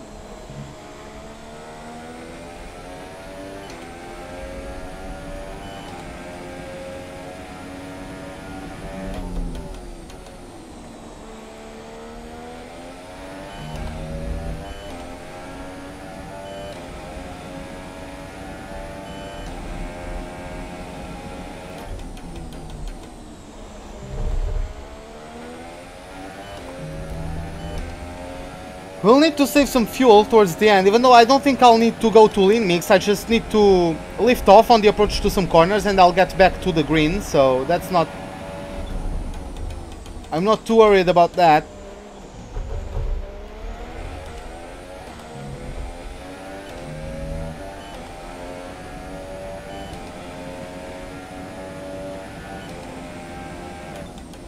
Oh, so Hamilton... Okay, I Water Buffalo. Welcome to the stream, man. But yeah, thanks for the information. That means Hamilton still has his third pit stop to do, because he went super soft, super soft, super soft. So he needs to make another pit stop. I'm not able to catch Bottas, even though I'm on faster tires, in theory. Going to do 27 laps on this set, pitted at the end of lap 30.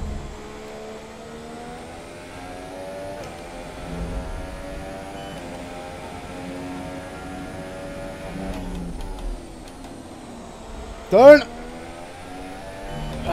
Okay, that was nice. Yeah, those three are catching up again.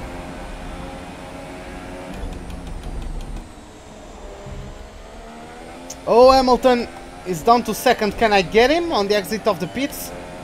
No, I don't think so. He's already out of the pits or close to it. Oh, okay. Looks like I actually will. Oh my god, I took a peek at the sheds, damn it. Well, I don't think I need to change into the mediums. I'm normally good at the I'm normally good on the tires in this game. I think I can take this until the end.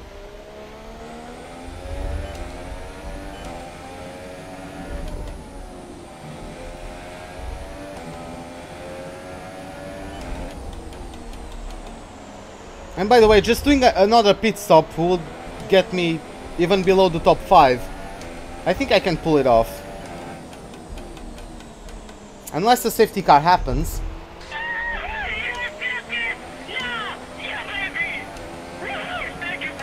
Hey man, thanks for the subscription. I don't know how to pronounce your name, I apologize. But yeah, thanks for the subscription. You don't need to call me sir, don't you worry, man. No, I'm not making another pit stop. I pit at the end of lap 30 and I'm going to try to take this until the end. I think I can. Grosjean up to P3, so he's on softs. He overtook both Ferraris who are running mediums. And he's coming for me. Basically, that's it. He's coming for me. Who's in the pits? That's a lapped car. Yeah, that's a back marker. Yeah, Bottas is still increasing the distance. Almost 16 seconds now, so I don't think I'll be able to catch up to him unless he has problems. Or unless the safety car is deployed. No retirements yet, which is a bit surprising.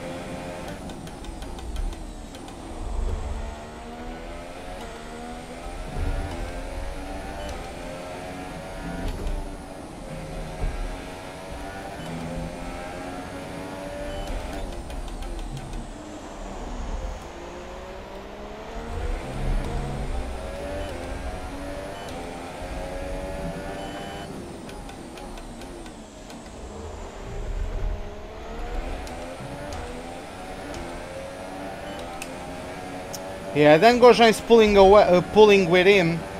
One of the Ferraris. Don't really know who that is. But yeah, that Ferrari is getting the RS, and that's why he's keeping up with Grosjean. Which is unfortunate.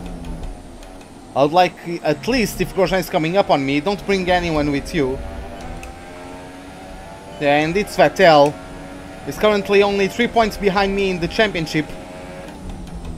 So, yeah, if he gets in front of me, we'll be tied once again in the championship. If he gets second and I get third. First place is 16.4 seconds. Yeah, you can go on.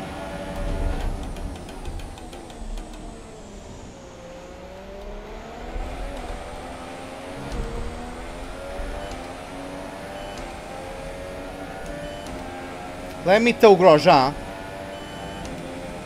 so Vettel can't get his nose in there. Try to give the slipstream to Grosjean. Hey Streaky, welcome to the stream, man. Welcome back.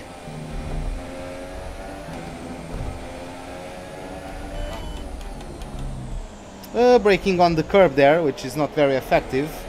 Still made the apex though, which is nice. 17 laps remaining in the Grand Prix. I've already done either 9 or 10 in this set of tires.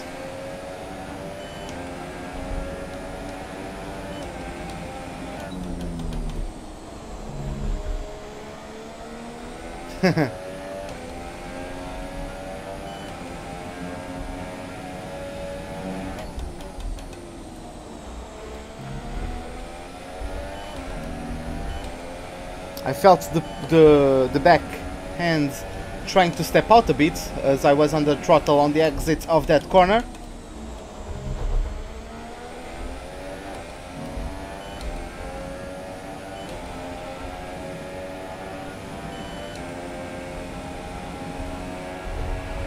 Just going to make him break the slipstream to Vettel, because I don't want Vettel involved in any battles I have with my teammates. I just don't want him there, able to pick up any pieces. Oh, no problem, man. Yeah, the live stream. What's my favorite F1 driver? I don't really have an F1 driver that I root for. I'm not a fan of any favorite driver, but the driver I like the most is Verstappen. That's the driver I like the most. But yeah, I don't really care if he wins or if he comes last. I just like him as a driver. I don't root for any driver to win. I don't really care. For me, generally, the guy who I think is doing the best, like, if the winner deserves the win, I'm fine with it, you know? That's just basically that. Oh, is he going? Yeah, he's going to stick his nose there.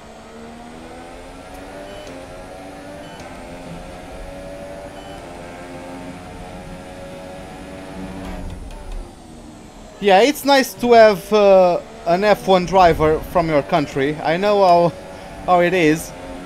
Like back in 05 and 06 when Tiago Monteiro was in F1, it was great. He actually was the only Portuguese driver to ever get a podium in F1, as Hamilton is side by side with Sebastian Vettel.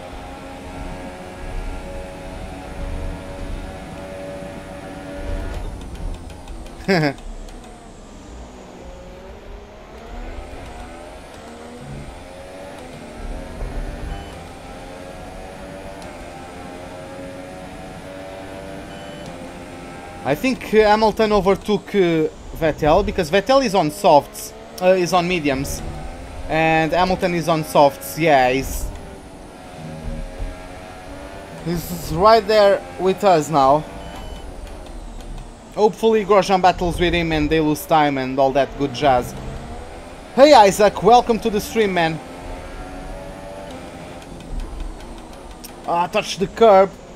If you touch that curb on the inside, on the entry, that unsettles that tire, makes you lock up quite a bit. They are Spanish, yeah, they are Spanish. Like, they are good drivers. Alonso, of course, is one of the best ever, and Sainz has the potential to be very good. There was a couple of occasions where he still gave it a hard time to Verstappen, so he's obviously good. And yeah, that's exactly that. Alonso would do well with a good team, but yeah, currently with that McLaren Honda, yeah, not much he could do during that stint with Honda. Are you late, Isaac? Well, you are not well, you are late compared to the starting of the stream, to the start of the stream, but you are not late to see the ends. What is it, 14 laps remaining? Around that.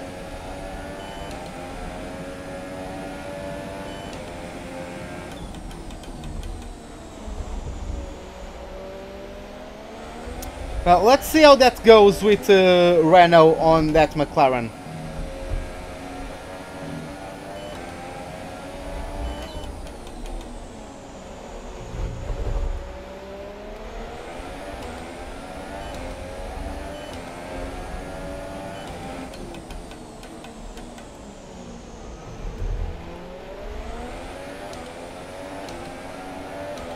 At least I have a better exit out of that hairpin than the guys behind, making quite a train behind me from 2nd to 6th or something like that. Yeah.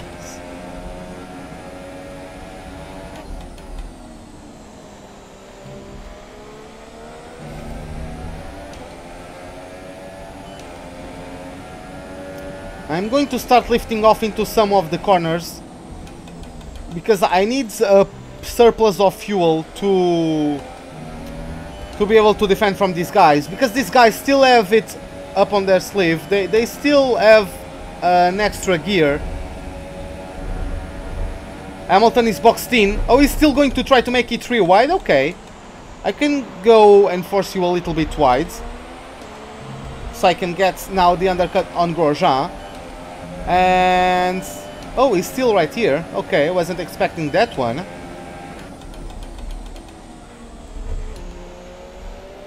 Well, mate. No, I'm not gonna let you go. Oh, I had to drop down to 4th gear. God damn it! Well, that was a bit of a cut, but the game doesn't care, so I don't care either. He's still there. Whoa! Come on, Baguette. Chill for a bit. I wanted this. Ah, I lost the back end. None of us have DRS. What the flying hell?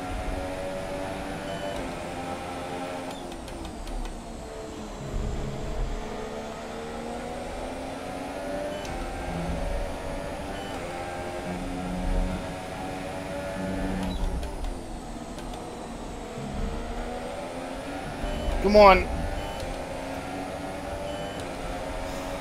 We are going to have DRS, so it's all about the exit of this next corner.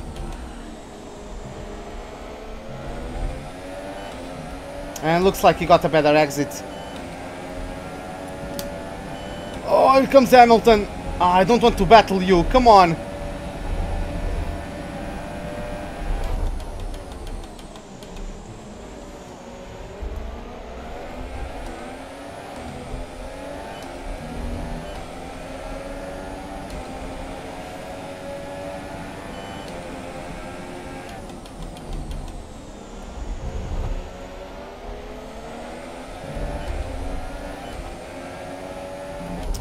Yeah, I think McLaren will be basically the same as Red Bull, because they are both teams with great chassis, but just the Renault power unit holding them back from having better success.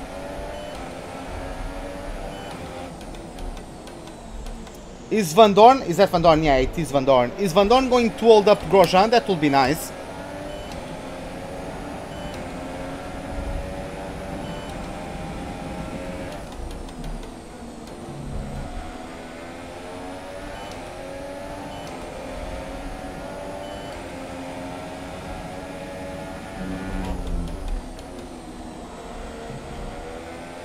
Ah, Van Dorn waited for that corner, yeah. Well, at least get out so I can get through as well, right, man? No? Okay. Yeah, then he gives me low front end grip because of the dirty air, and I'll have to lock up there. Go down to 3rd gear, so yeah, Grosjean is over 1 second now.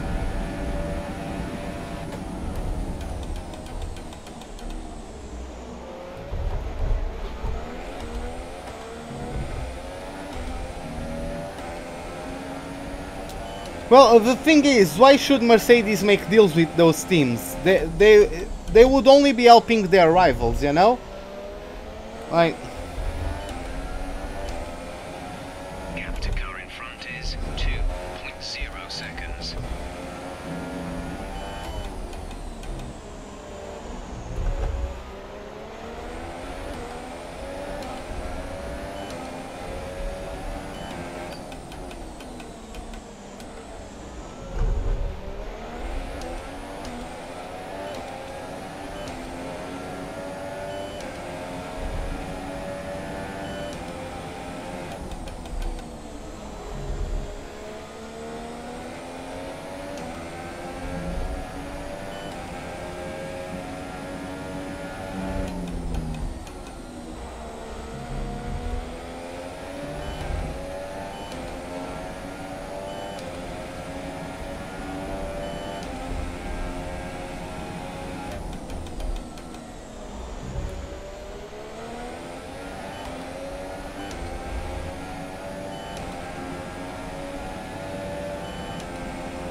oh, he's still there.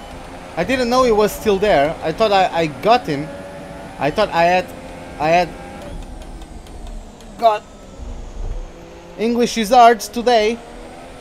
Whew, managed to keep him. Oh, where's my remote? My other monitor was going on a countdown to standby mode, so yeah.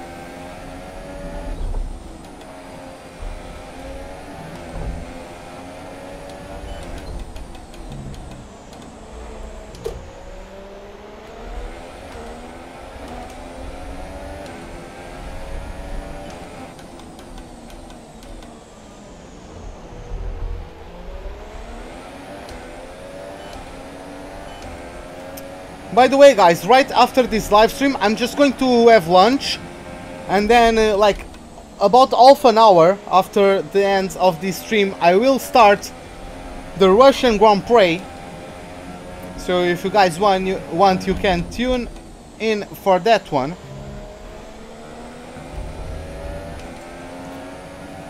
We have some promising results from last year. Last year we were leading, and in the last 10 laps, I had Vettel right behind me, but he got the DRS and he dive bombed me into turn 2. 0.5 seconds. He dive bombed, locked his brakes, forced me wide, and Raikkonen picked up the pieces.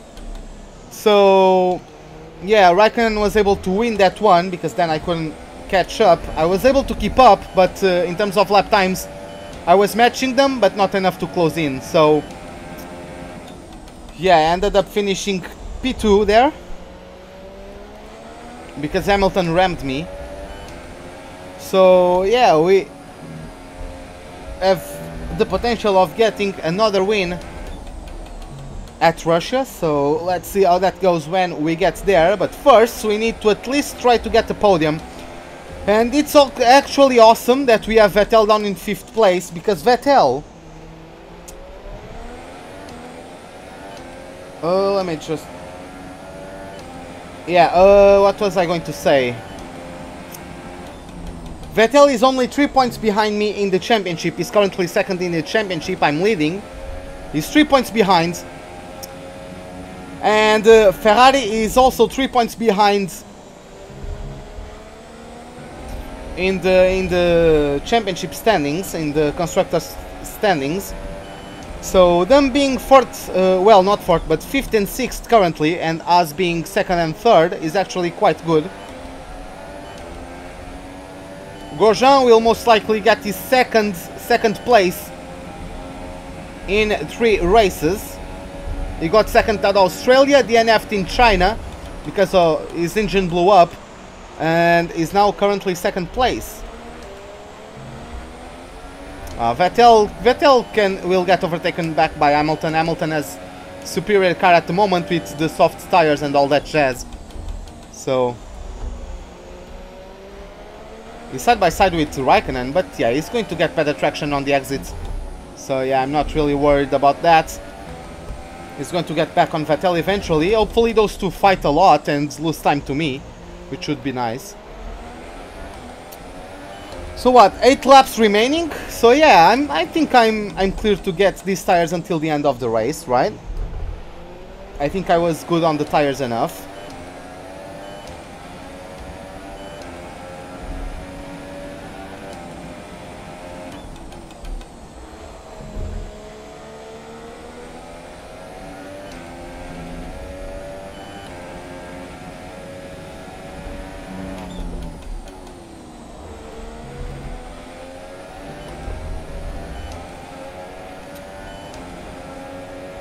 But yeah, boys, going to try and do 3 live streams today. This is the first one. So, come on. We have lots of work to do today. Our gap to the car in front is 6.1 seconds.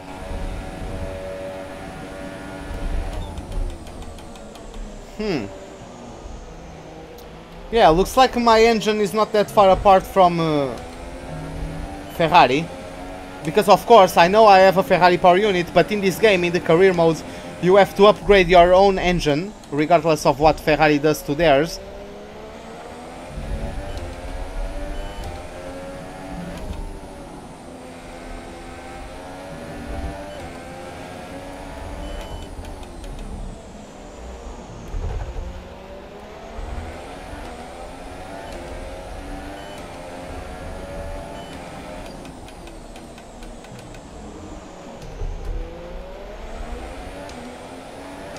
Yeah, look at the difference in traction. I just pulled off from Vettel. Of course, yes, the RS is going to close in a little bit.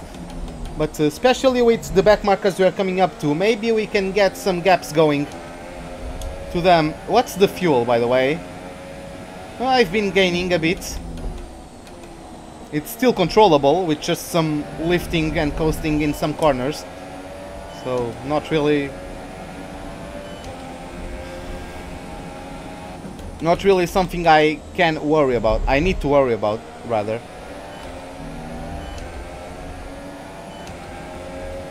How far up the road is Grosjean? 7, okay, yeah. Oh, here comes Hamilton. I'm going to give a tow to Vettel so they can get side by side into turn 1. Making job harder to Hamilton to get past the German. But yeah, he got the move done nonetheless, and now he's going to be pressurized by Raikkonen. Now he covered the Finnish driver off. So yeah, he's going to stay put in 5th place. Well, Raikkonen tried to maneuver around the outside, but I don't think that worked out for him.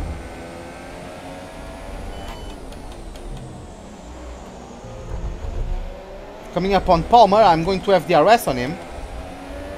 Oh, there's a Red Bull now who has caught up to the back of both Ferraris. By the way, let's see.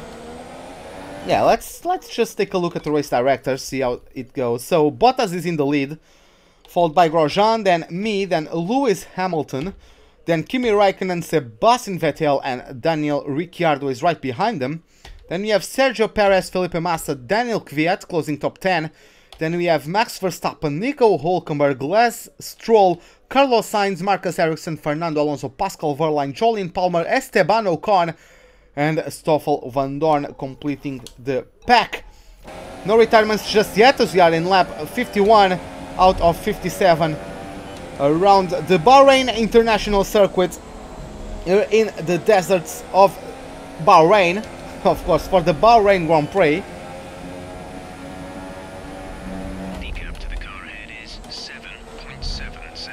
And yeah, I just love the day-to-night transitions in these races. Before you know it, it's already dark. Oh, yellow flags ahead. Some retirements? Who's that? Oh my god, Ericsson!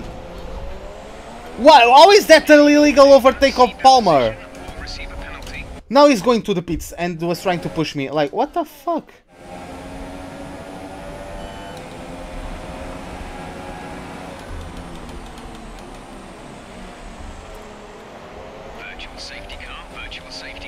Okay.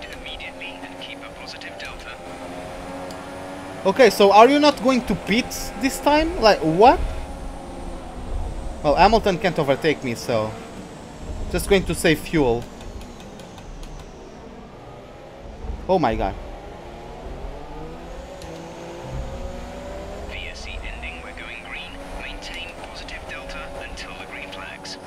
Well, that was short. Okay, clear.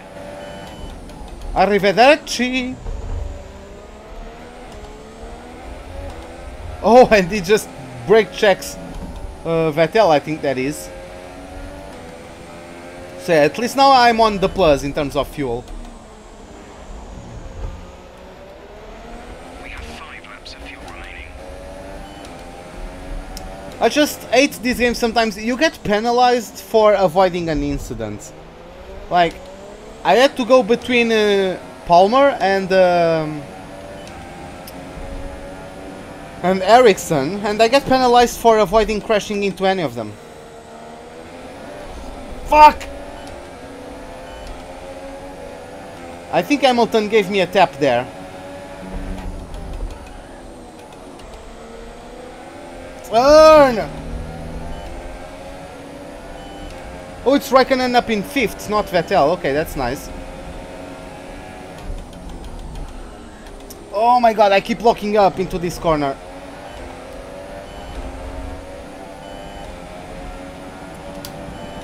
Yeah, I don't think so.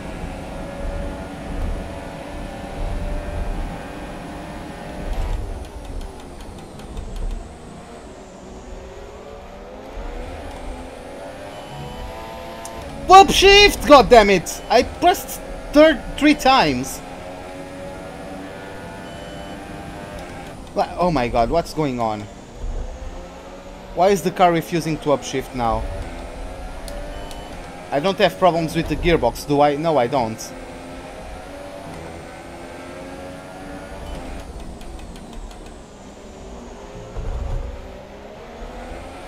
Yeah, he's also going to get the RS from that back marker, so yeah.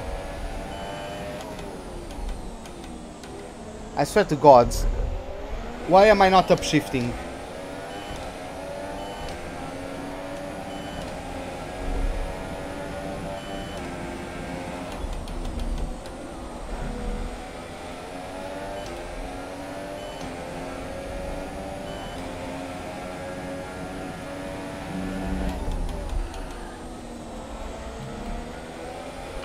Is up in first place.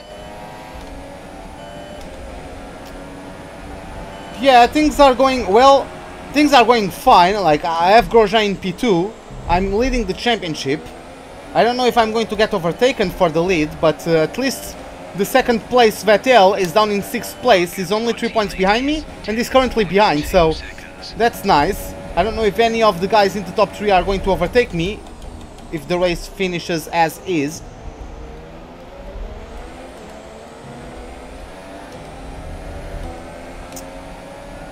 But yeah, Hamilton had like 5 laps fresher super softs, and of course he still has a Mercedes. I have the best car in terms of aerodynamics, but this isn't my strongest track, and yeah, he still has a Mercedes power unit. He still had fresher tires, so that's how he could get himself on my inside. There's 3 laps of fuel remaining.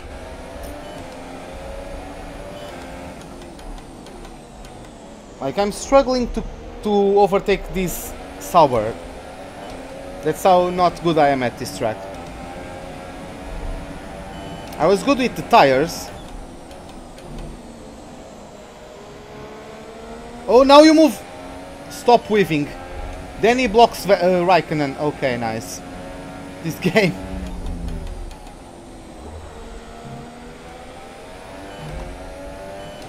At least it's too late for him to...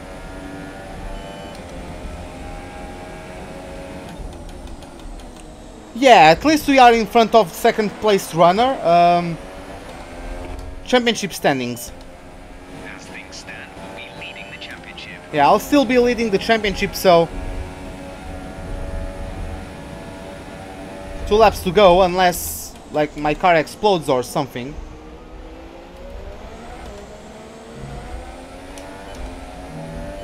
Yeah, my engine is still surviving. I'm going to swap it for, well, I'm going to keep this one as the practice power unit for Russia, but then I'll swap it for the qualifying and the race. Gap to car in front is 3.4 seconds.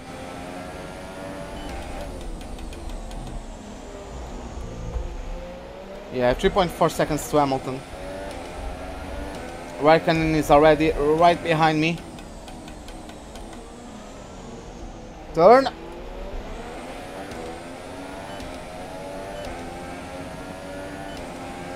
I don't really care about Hamilton is like 6th in the championship. Quite a few points behind. He finished China in like 7th or whatever that was. He could have gotten the win, but he had a mechanical problem during the safety car. So I was 2nd place, and when the safety car, when the race restarted, it just plummeted because of his issues. He recovered still and finished. He was out of the top 10 at one point, I think. He still came back, but yeah, he lost lots of points.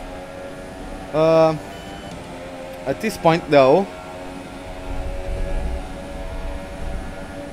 yeah, picking up lots of marbles. Fortunately, they cleared out of the tires, or at least I couldn't see them anymore.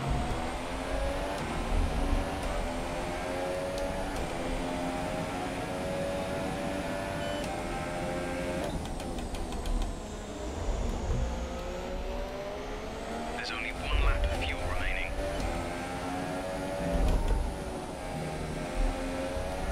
By the way, did you type 2016 or 2015? I can't see, I'm blind.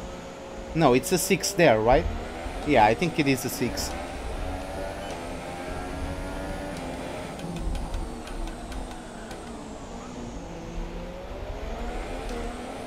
I don't want to catch them, but it's like the bits of rubber that start coming out of the tires, you know, because they are getting worn out. Yeah, if the car picks up those patches of rubber, it's not like they might lose traction, you know? Okay, gap ahead is 6.4 seconds.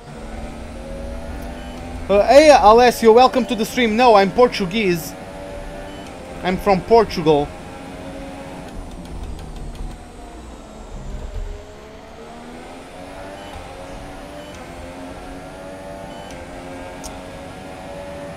Okay, boys, last lap of the Grand Prix.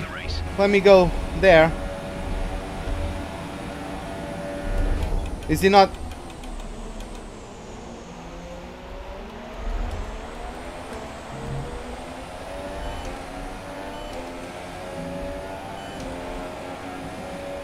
Vettel is going to attack Raikkonen. No, he's actually just blocking whoever was behind them.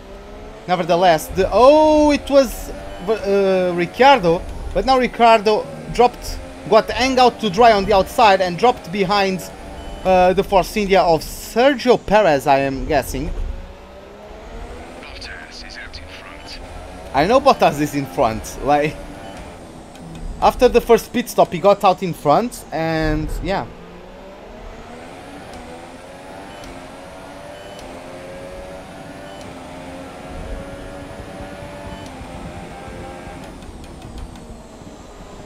I don't really know. So yeah, the fireworks go off in the sky as Valtteri Bottas gets his first win of the season. He takes home the silverware at the Bahrain Grand Prix.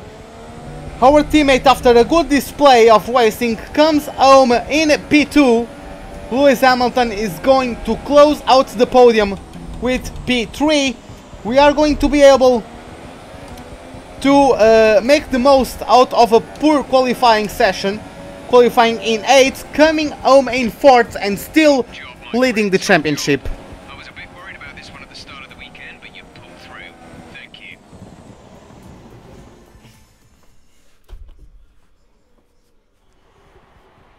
And Mercedes have pulled off a great victory here today.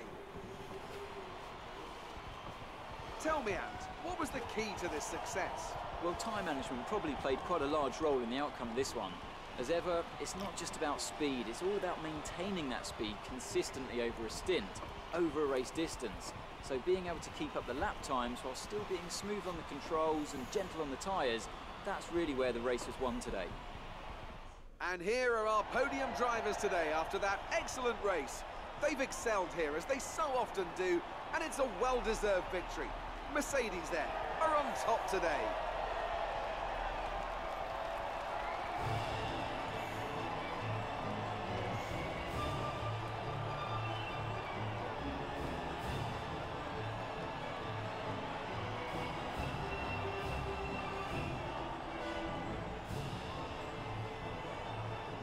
And now let's take a look at the driver's standings. Our current points leader extends their lead at the top of the championship after a very good result here today. Moving on to the driver of the day then. Anthony Davidson, who would you go for? I'd say Max Verstappen earns that title today. Opportunistic, I think is the word. It's something he's become known for during his short career so far, and it's served him well here. And now let's take a look at the constructors' standings. Haas moved further ahead at the top of the standings. There was also a strong showing from the Mercedes team today as they make their way up the standings. There'll be plenty more twists and turns to come this season. I hope you can join us at the next race to see just who will come out on top. Yeah, this is it for the standings. This is it for the race results. As you can see, Max Verstappen got race driver of the day, coming out from P18 up to P10. So good performance from him. He could have gotten higher, but I think he got some. I think he spun somewhere or something, because he could have gotten higher or a better race result. Grosjean is not forgetting who's number one. Like, he's always been better than me at Bahrain. In season 1, he lapped me. That's how bad at Bahrain I am. So yeah, yeah, right. Will I keep racing? Not yet. I will get lunch, and then in half an hour I will start another live stream. I will start the Russian Grand Prix. Speaking of Russians, I was beaten for the fastest lap by Kvyat. By 4 thousandths of a second. God damn.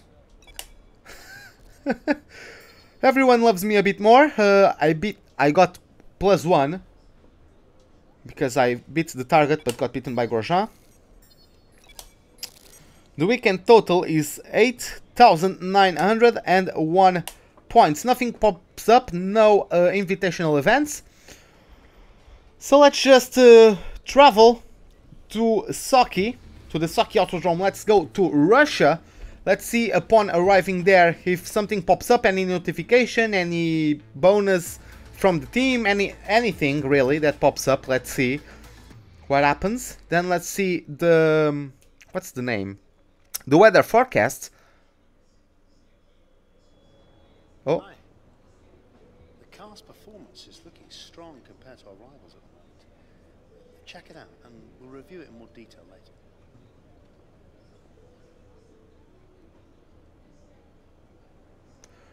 Okay, so over the last couple of weekends, yeah, we overtook Force India. We are closer to Red Bull Racing. But yeah, we finished third with Grosjean P2 in Australia. Then I finished first with Grosjean. He was going to finish third or fourth. He was battling for that position, but he DNF'd. Engine blowout in China. And then fourth place for us, but second place for him in the last 3 races. Second place for him in the last 3 races. And we finished for the first time outside of the podium. Mixed conditions on track, so it might rain. And going to the research and development tab, we overtook Force India. And we are very bad in terms of the chassis, but just an upgrade will get us past Renault. Then in the aerodynamics, we are still the best team. And in the powertrain, we have that major engine power upgrade ready for... what's that? Oh. We're going to have that ready for Spain. If it goes through, we can still fail, of course. And we are saving to get this one as well. Because, well, Canada is going to be soon, and then we have Baku. So those 2 upgrades are going to be really great for us. So yeah, boys, this is it for the Bahrain Grand Prix. Hope you guys enjoyed it. If you did, give me a like button. If you did not, the dislike button is, as always, right beside it. Subscribe if you'd like to see more. It's the bell icon for any notifications of whenever I'm starting a live stream or posting some video. Hope to see you guys in around 30 minutes for the Russian Grand Prix. And have a wonderful day. Goodbye, see you next time.